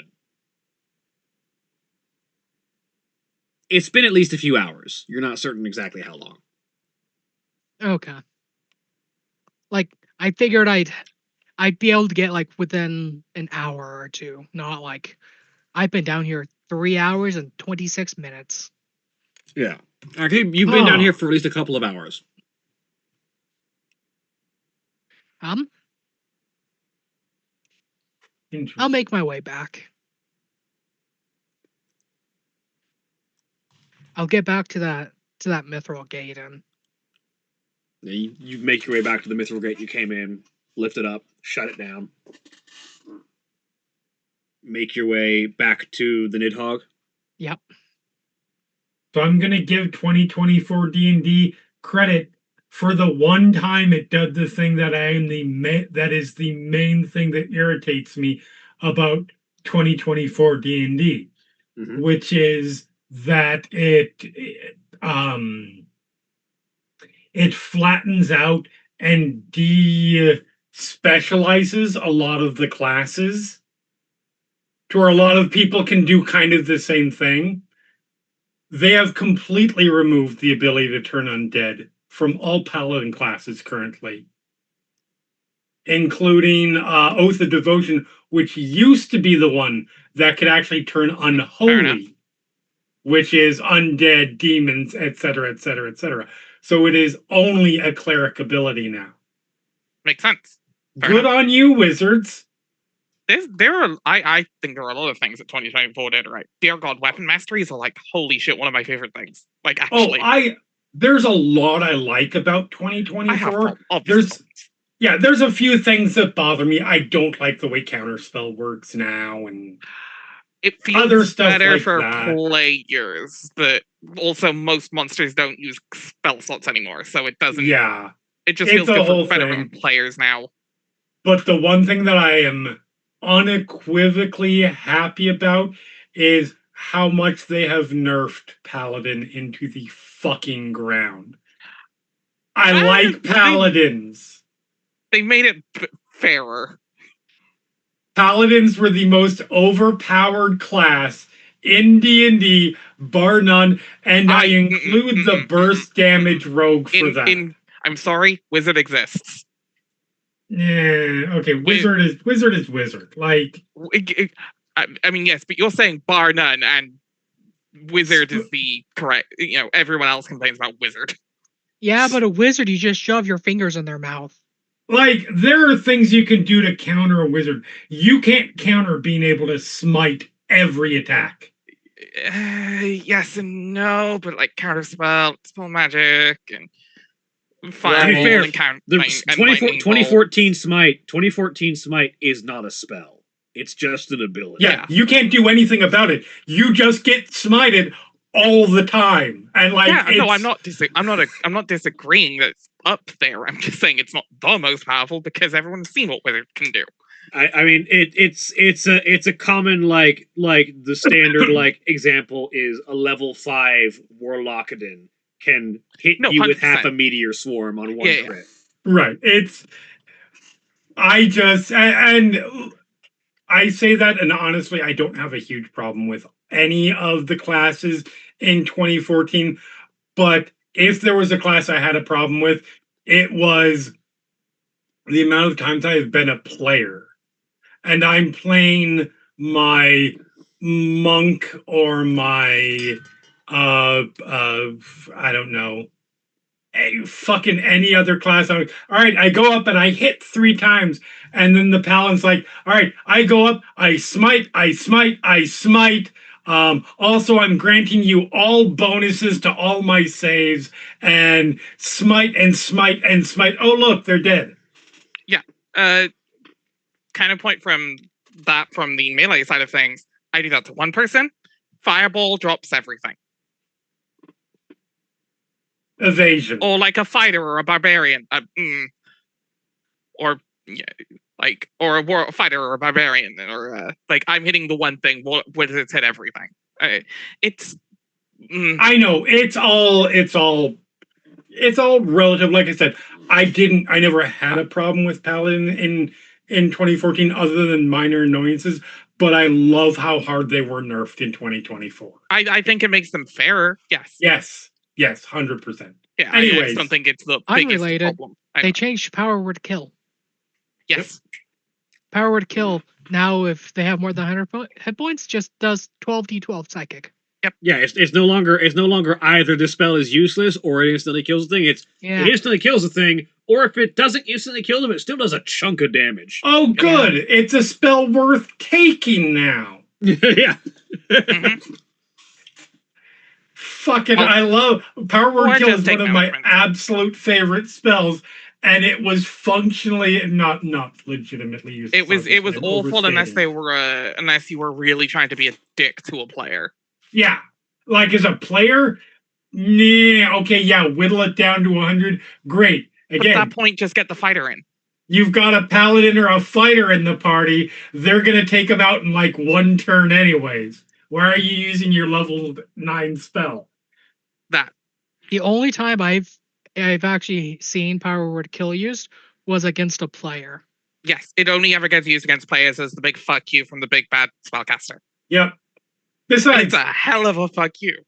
why would you ever power word kill someone when Abby Dalzim's Horde Wilking is right fucking there? Because people don't have the same guttural reaction to Abu Dazim's. Horde My Wilting. God, it's the greatest spell in the It's so fucking world. look, I am the person who likes mazes the fuck you spell. Fuck you, dehydrate spontaneously. Yeah, no, I am the one who will like. I'm not even a power word kill simp for fuck you spells. I am maze. Yeah. Oh, Maze is brutal too. Anyways, Anyway, you all reconvene at the Nidhogg. yep. Notably, to get back to the Needhog, I take alleyways, Mhm. looking for more thieves' cant and more accessible grades and all that. You find a few. Okay. Mm.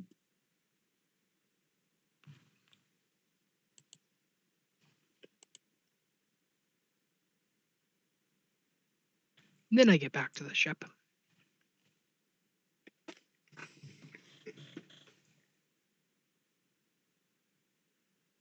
You are all back on the Nidhogg.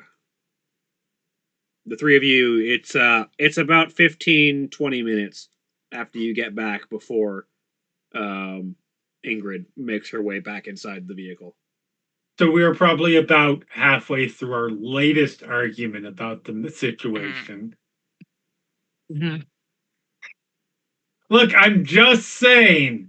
It is what you guys do, yes. Yeah, Mhm. I'm just saying. One little prick, and I'm not talking about the one on the leader. And we kickstart this whole revolution in a much quicker fashion. Okay, Killing leaders doesn't start a revolution. It causes a power vacuum and secession thank crisis. you. Yes, which leads to the next person fucking up, which eventually then leads to the revolution. You don't get to skip steps. Also, welcome back. Okay, how about if we Okay. put that, we'll write that down on a piece of paper. We'll put that over here on this side of the table. Now let's come up with a different idea. Okay. I have an idea. Does anyone Alright. know? Does anyone know how to speak Elvish? I do. I think I might. Hold on. I do not. Molly definitely Yes, I do. Molly and Astra both know Elvish. Yeah. Why? I'll Yeah. I'll lay down the piece of paper that has the notes of. It's like, does this make any sense to you? I look it over. Does this make any sense to me? You're looking at the beginnings of an epitaph. Here, lieth. I'm assuming you didn't bother taking the name down. Nope. Here lieth blank spot where a name should be. Proud citizen of Vardental. Died in year numbers. These are very long year gaps. This is about the lifespan of an elf. Some bitch from Vardendal died. Where the fuck is Vardendal? It's an epitaph of Vardendal. Yeah. Is Where that the- a name we've ever heard? Not a one of you. I'm guessing we're above Bardenthal. You found this below? Yeah. I found a cemetery. Okay. There's underground. There's an undercity. Leads somewhere around the 6th level, I'm not surprised, honestly. and I found Okay. a cemetery. And to be If clear, anyone- in common, the city would spell like that. Mm-hmm. Like even looking at a map of any given nation, like Is we wouldn't have there every single town name on a map, but like the major ones are be around on the world map. Yeah, we've got. Vardenzal is not a name that Nowhere. exists anywhere. Let's So let me see if I understand. let's make this. some people super uncomfortable and go ask the people, the educators and the academics about Vardendal. Yeah, I was gonna say, let me see if I understand this correctly. This city, this Place. place Town, of whatever. prosperity and wondrousness is built on the literal cemetery of a whole city, and we haven't heard there's no tourism that talks about it. There's no historical monuments. There's nothing. They fucking murdered a whole ass city and built something on here and then wiped all evidence whatsoever out of public consciousness. I mean, in fairness, considering most of us didn't know about the existence of the other cities until now, the ones that do exist currently, right. the level of lack of information is astounding here. So Okay. I'm not surprised. So we're going with that is probably most definitely, but we also have to consider that maybe nobody we know has been around long enough. That's a good question. That is How long is our historical librarian? How much do you how far does this fucking world's history go back? that you know? Known historical records go back about 300 years. Well, that's bullshit. Yeah, tell me about it. So, fun fact, I actually might know someone who might know. Okay. Okay. I Go ahead. I know some people that might know. If you want to brave banshees and talk to the dead. Okay, Morgan, who do you know? A certain very creepy looking paladin that we met this morning. Early this afternoon. Oh yeah, that guy. I thought he was nice. Yeah, he's honestly quite nice. So he's also ancient as fuck. That's where Morgan was going with that. So also didn't say it, but hinted that he's been around a lot longer than most people. Okay. Maybe since before this place was founded. Could be. Worth a shot. He even said that the dead are much more willing to be open than the living. So, hint, hint, nudge, nudge. I think he was pushing as to where Ingrid got to. Ingrid, are the only dead that we can talk to the banshees? No, there's more than just banshees. Good. Because when banshees talk, people die. People fall down, go boom. Okay, I am for talking to the ancient paladin, and then we'll like. I mean, he's not able to give explanations. He's pointing us in the direction where we can find them. Exactly. However, he could guide us. I'm not even saying he's not willing. I mean, he literally cannot. But asking about Vardendal, like, even if he gives us a vague answer, it's still a. He might not still be able to. However, he also could guide us to put. I will also point something out. Historical record currently goes back about 300 years. The epitaph on that gravestone has 4 digits on its date line. Yeah. And our year is 300 odd, I'm guessing. Okay, so here's the plan. You two go talk to the paladin. Ingrid and I are going down to talk to the undead. Or we can hold on and get the paladin to come with us, like I've been trying to say. But you also just said he's there specifically not in a position to help us. No. He cannot say anything. He might be able to lead us if we are brought in the right he is brought in the right direction. I don't know. It's worth a try. If not, we can risk it ourselves. It's worth noting that banshees are not fond of the living. So Both the undead more aren't. li- so the actual living ones might draw more attention than the undead and the doll. You know, I am normally all for going against the grain, but I am, you know what? If you want to go talk to the dead, go talk to the dead. I am not going to push you on that. I'm not going to fight you for it. Have fun. I If you pick think up we the need to, doll. if you think we should split the party again, that's fine. Do we want to save this for tomorrow? To be I fair, don't care one way or the other, but sure. Yeah, I mean, you two don't need to sleep, I guess. But Yeah. But it's like I mean, we could do this while you guys sleep. Because out of character, just walking around and having a conversation is considered a light activity that can be done for a long rest. just try not to As get. long, If they start to be aggressive, get out of there. yeah. I don't feel like finding out how well my undead constitution fares Yeah, against. don't risk it. Banshees are nasty motherfuckers. If you die, I'm just gonna lay there until they go away.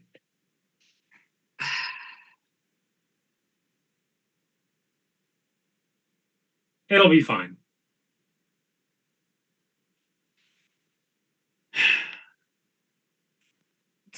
Speaking of people that paladins I've talked to who might be useful, the that one guard captain that was at the meeting, yeah. Patroclus, his name, Okay. seems to be at a crossroads. Actually, Patroclus seems to actually be listening. Might be able to get some sense into him. Which he's not the most high up, but it's at least a step in a little further in if we need it. Okay. Just need to be able to get a few more conversations in with him to Right. pull him to our side. I mean that's kind of the read I got on him. I'm glad that you were able to get further paladin to paladin. Yeah. However, he is very much bound to the crown. So Yeah, I mean, he wants the best for the city and isn't sure if changing it up is the best for it. Yada yada. I mean, it's to be expected, honestly. Yeah. No, But at least he's, he can see sense. yeah. Well, Hopefully, thus far. he is capable of seeing sense. Johnny, does Patroclus have a male lover? You'd have to investigate to find out. This is a Greek myth thing. I'm missing a Greek history thing. Achilles and Patroclus. Yeah, Oh. Patroclus in Greek myth is the lover of Achilles. Right. Like that's basically the modern spelling of it, except the K is a C. Yeah. Yep. No, I completely forgot. Right. Yes. I'm like, I've been sitting here going, I know that somewhere. Yeah. It was vaguely familiar.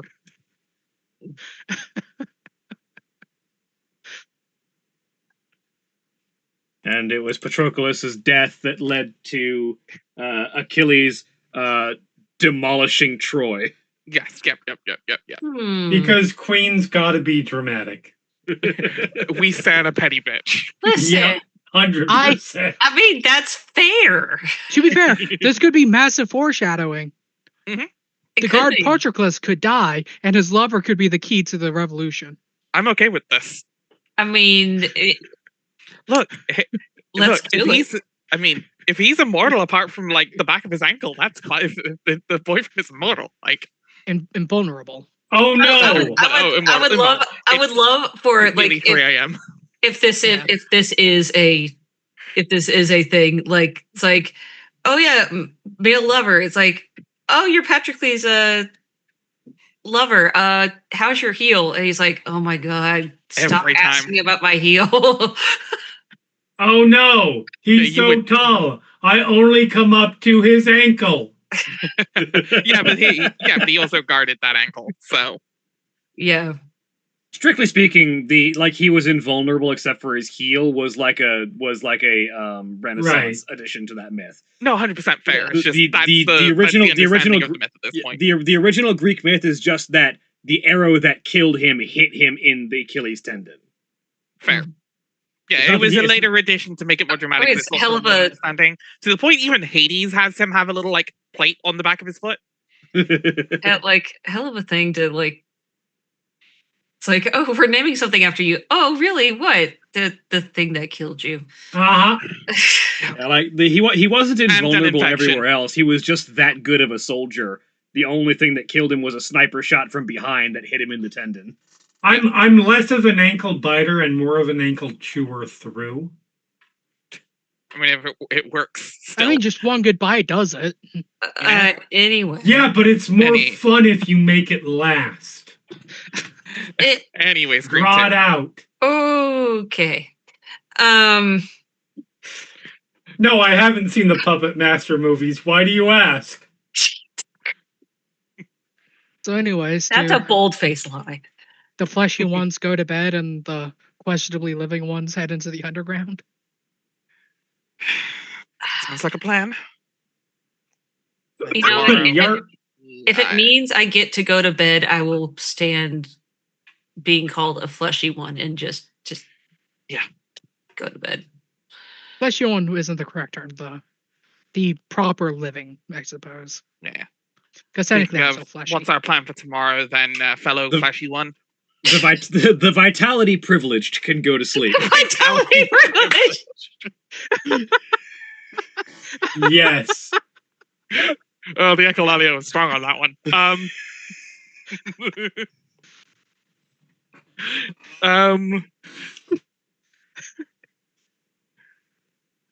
was a good one. So, what are our vitality privileged folks doing tomorrow? Sleeping. Well, now, yes. We're sleeping tomorrow. now. Oh. I mean, we will need to sleep tomorrow, but anyway.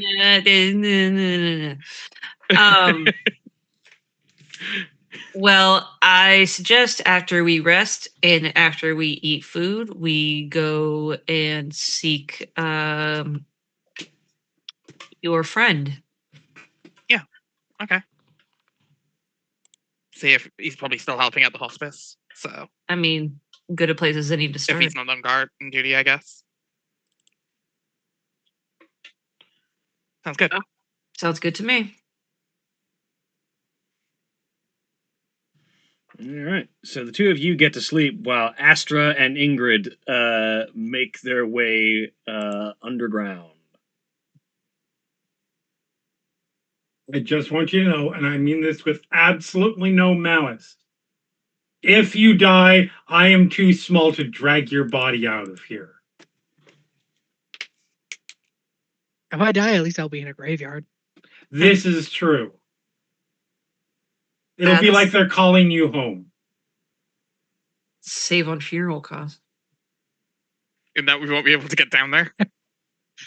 I mean, the graveyard's already there, so dig a hole.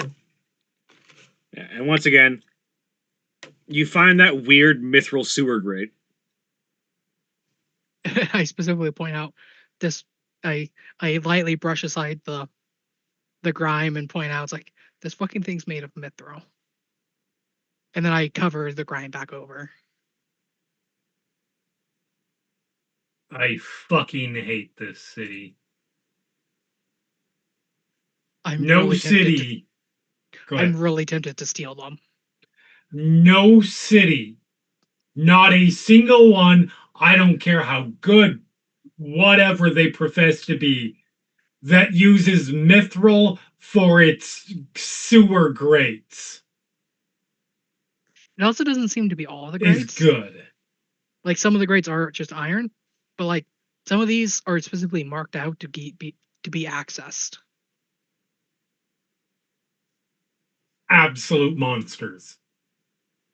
I don't know what their monsterness is yet entirely. We have notions, but absolute monsters. Easily lifts that grate up, make your way back down into the not sewers, into the Undercity, essentially. Yep.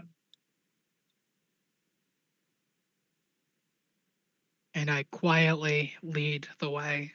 Yep. You lead the way. I'm following you, or being carried by you, or whatever. Roll me stealth.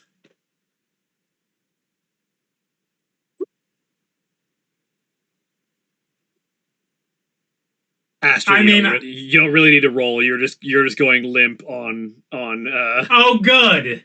I'm assuming you're going limp on Ingrid's back. I mean, I did, but I didn't know whether it was like other stealth isn't just about movement. It's fair, but in this particular case, you are indistinguishable from an inanimate doll right now. Well, I hadn't rolled a die yet, so it made sense that. I mean, yeah, it made sense. You had to roll a natural one, yeah. Ingrid, you quietly and silently slip your way back towards the graveyard. Tell me when we get close enough to where the banshees. And I'll point out, like, as we're going, like, there's the marking that indicates we're in whatever level of the city. Okay. Are we like within like? And then I'll comment. You were attacked within like a minute from here, or not attacked, but encountered them. Like I'll point out.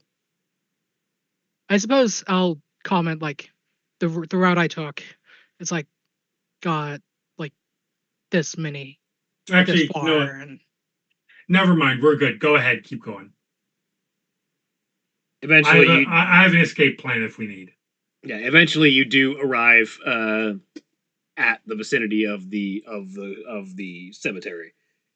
And before entering, I'm looking through the gates and seeing it seems like the spirits are still active. You don't know what it'll take for them to go to rest again, or like if it was just your presence or something else that caused them to stir up.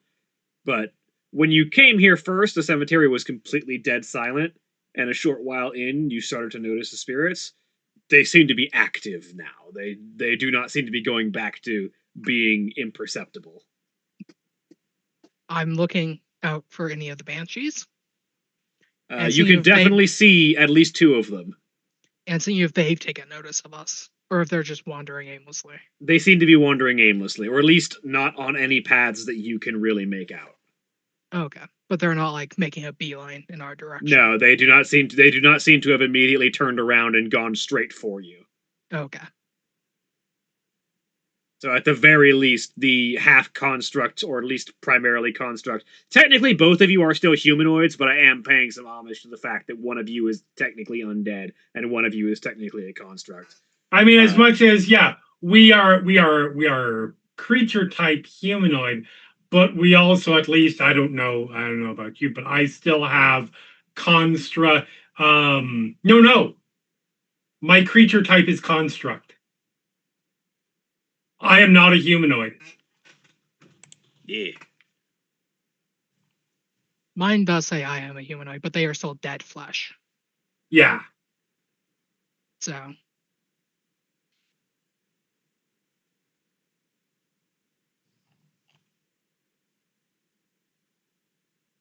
Yep. Yeah. So, the whatever your nature is, it does seem like the banshees are not immediately aware of your presence. Right. Perfect. Let's see what we can find. Before going in, like, I spotted a couple of banshees, and I look for the closest, like, non-banshee spirit that I can make out.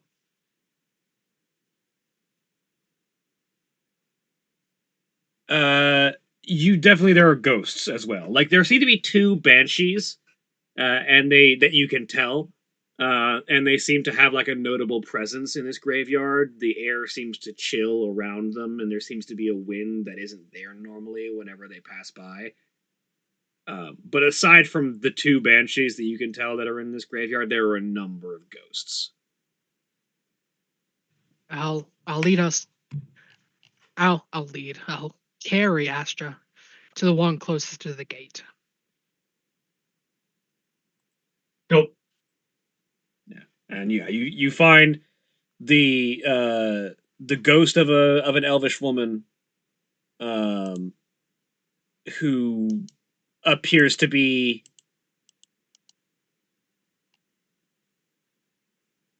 from what you can tell of her, like the ghostly rendition of her garb, she seems to have in life been, it's hard to say. She's got elegant flowing attire. You're not certain if she was perchance a noble or maybe some kind of entertainer. Her garb seems to be designed to attract attention. Right. Put me down. I set Astra onto the ground. Actually, I I'll sit Astra. I'll sit her on top of a tombstone. Fair enough. I hop down and walk over, and switch to Elven.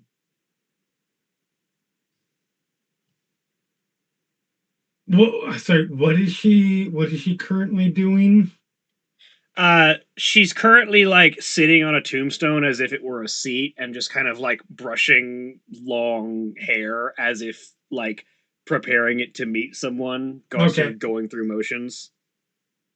So I will walk right up, look up at her, and switch to Elven. I really like your hair. Thank you. Yours is beautiful as well. Well, thanks. Is there somebody you're waiting for? My love, she was meant to meet me here.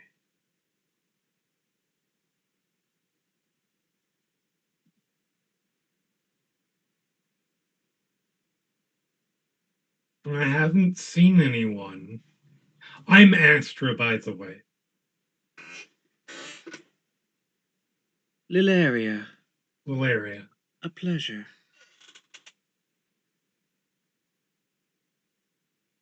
You'll have to excuse me. Well, I've gotten a little bit lost. This is, one second. No, I'm in Vardendal. Um,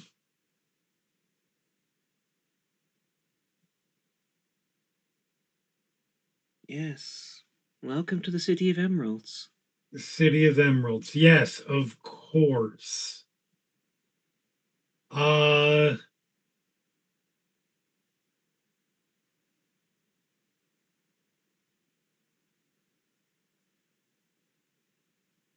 has anything been off here as of late? Any worries? Any threats to the city? There is. There are rumors of war coming to our city. I pray there's nothing to them. Do you know who It, from? there is said to be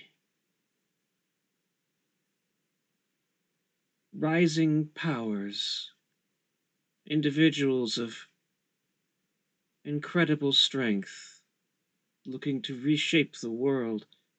They say they are guided by a dark goddess to bring an end to all that is.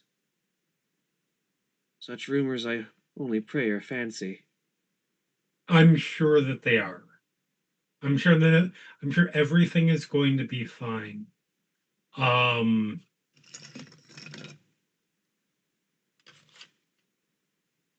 if there was somebody, and I don't mean to, hopefully everything is going to be. If your love comes, I will certainly step aside and let you guys have your thing. I just wanted, if there was somebody that I wanted to check in with this stuff about, who is in charge around here.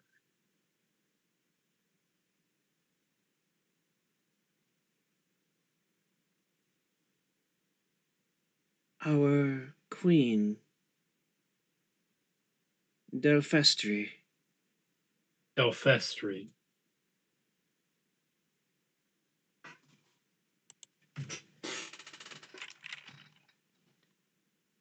I can spell this for you. So first, Lyria is the one you're talking to. Mm-hmm.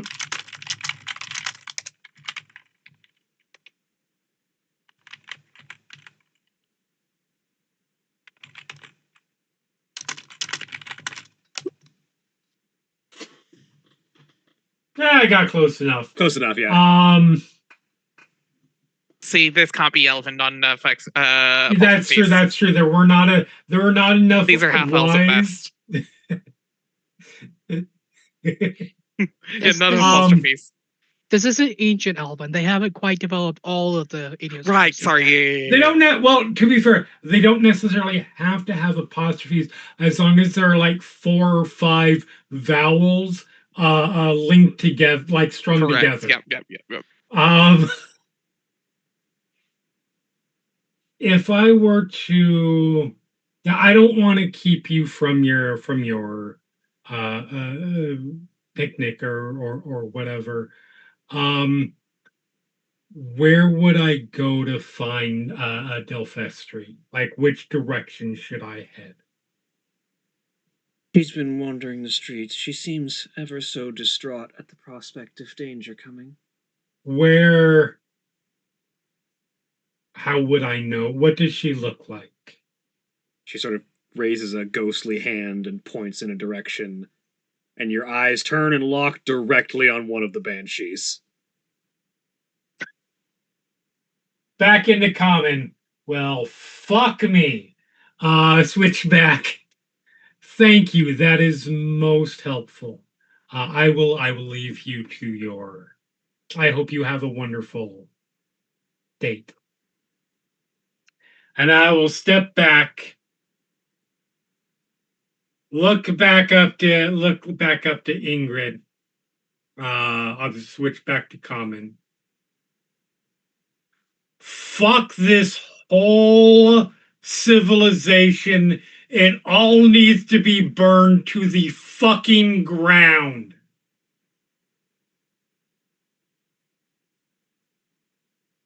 I mean, I'm definitely of the opinion for Nox, but like this place seems at least somewhat okay for citizenry.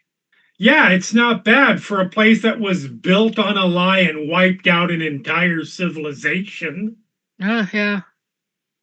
But that's You not know, the people's no fault. big deal. Listen, I'm just saying, it's the ones that seem the most friendly and utopian that are the worst of them all.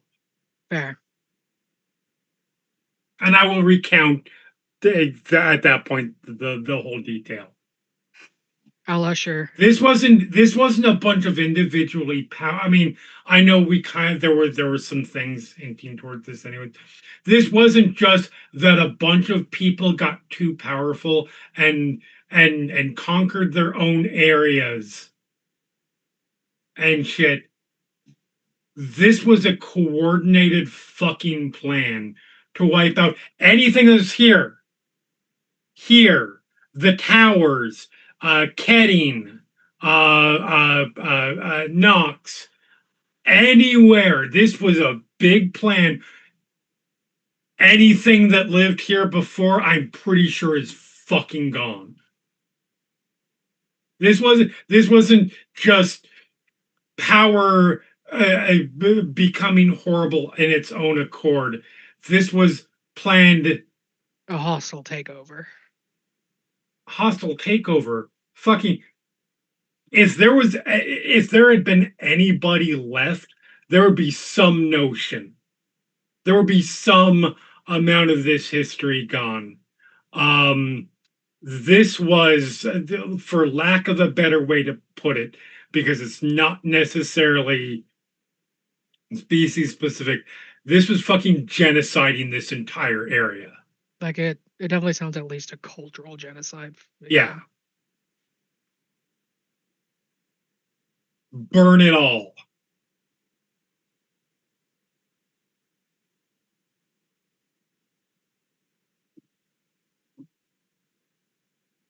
So what was the pointing at the Banshee for?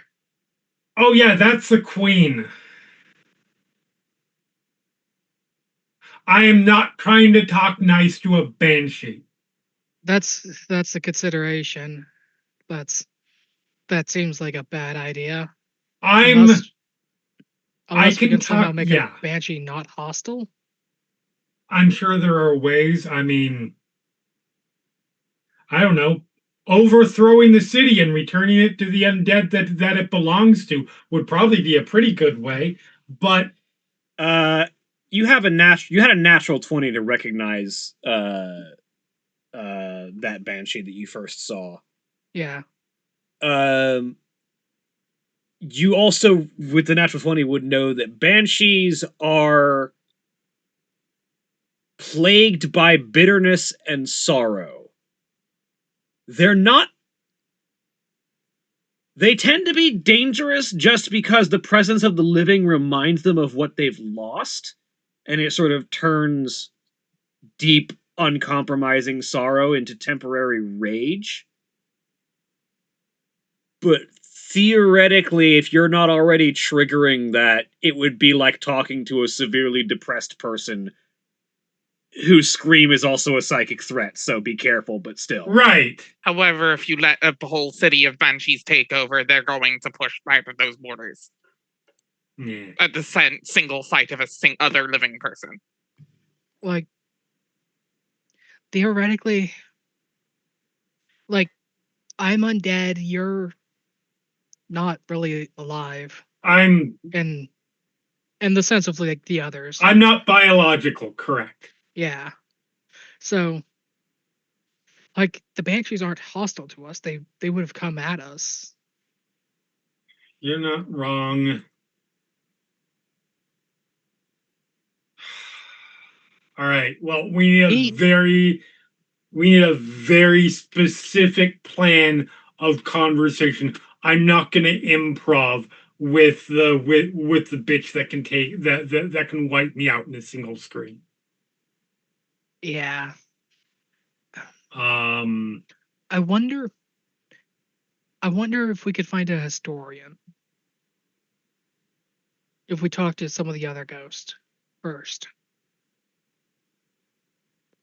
not the worst idea in the world. See if we can. The problem is, it's going to depend on what they realize, what kind of an undead they are, because like that poor girl has no idea what's happening. She's stuck in a loop. She's just waiting for her partner that's never going to come. Fortunately for her, she doesn't realize that she's never going to come. I also wonder I if point to um, Delfestri. She knows what's going on, but can kill us with a high A. We need to find the middle ground.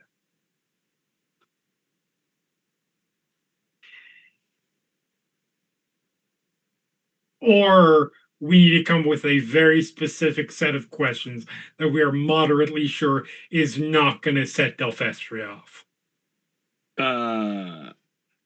If either of you would like, please roll me an intelligence saving throw. no, I have intelligence. I'll roll one. I'll not 20 that. With a natural 20, Show off. Ingrid, the question arises unbidden in your mind. If these people were wiped out, like obliterated, their culture eliminated, presumably very swiftly in a complete invasion, and these ghosts are haunting where they died, who built these gravestones? Like my thought was the one that we talked to probably died before the invasion. Have I found a tombstone for the queen? If you look around, knowing what you're looking for, yes, there is indeed a tombstone for the queen. Huh. Okay. I thought this was a pre-war graveyard, but it is not. It seems like a lot of these tombs are post whatever might have happened. Which leaves the question of who built them.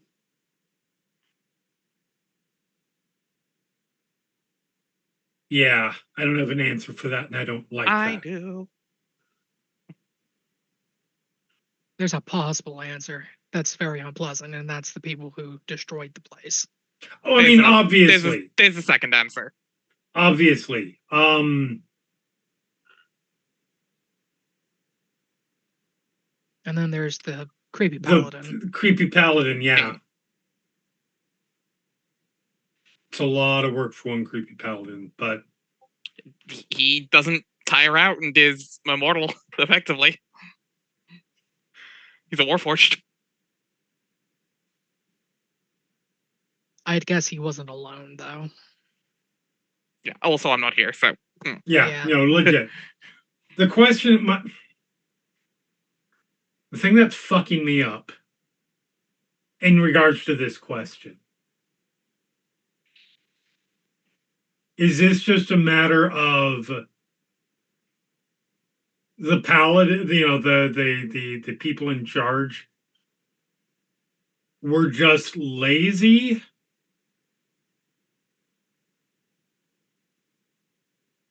The smart move is you wipe it out completely. You burn it. You don't build on top of it. You tear it all down to the ground. And you make sure no evidence remains. Like, to be clear, I will never become this kind of person. But if I were a dictator who is going to genocide a whole people, I would then make sure that absolutely no trace remains of them. Certainly not something that can be found by going down one of the pretty grates. So the question is it lazy or is it part of a specific plan?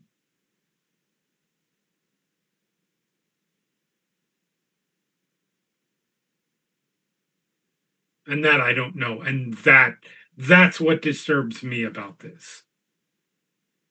They could already have contingencies built into place of, well, what if somebody finds it? Because it's not hard to find it. I don't know. I admit I don't have a lot of human experience other than, what their insides look like. But I do know kids. And you cannot tell me that no kid has wandered into these grates and eventually found the. Granted, they might have well been killed by the banshees, but that still doesn't explain why this was left. Right. Like it was locked. It was locked, and there. Okay, that's fair, but still. And there are the banshees, so like someone coming in and trying to have a conversation with the ghost is unlikely. And the ghost would probably be here regardless of if it was raised or not. Have we sent any elves up in the city? There's a few, yeah. Like no more or less than any other population type. Because that would be one of the keys. Even if you get down here, even if you get past the lock, even if you get past the banshees, if you don't speak Elvish, gesture towards you. Mm-hmm. All this looks like is the undercity of another civilization that was built on top of it. Nothing about, nobody's going to know necessarily the secrets. And not even like of another civilization. It could just be old remnants of the city, of the same city. 100%. With so there is distinctly the possibility that the odds of this being discovered was so remote that they're like, throw a lock on the gate, that'll be good enough. Like it's just an oversight. Could be. Because so many things had to line up. Well, do we wanna check out more, or do we want to go back up? Because I'm just gonna give you the heads up. if I get much angrier, I might start trying to burn things.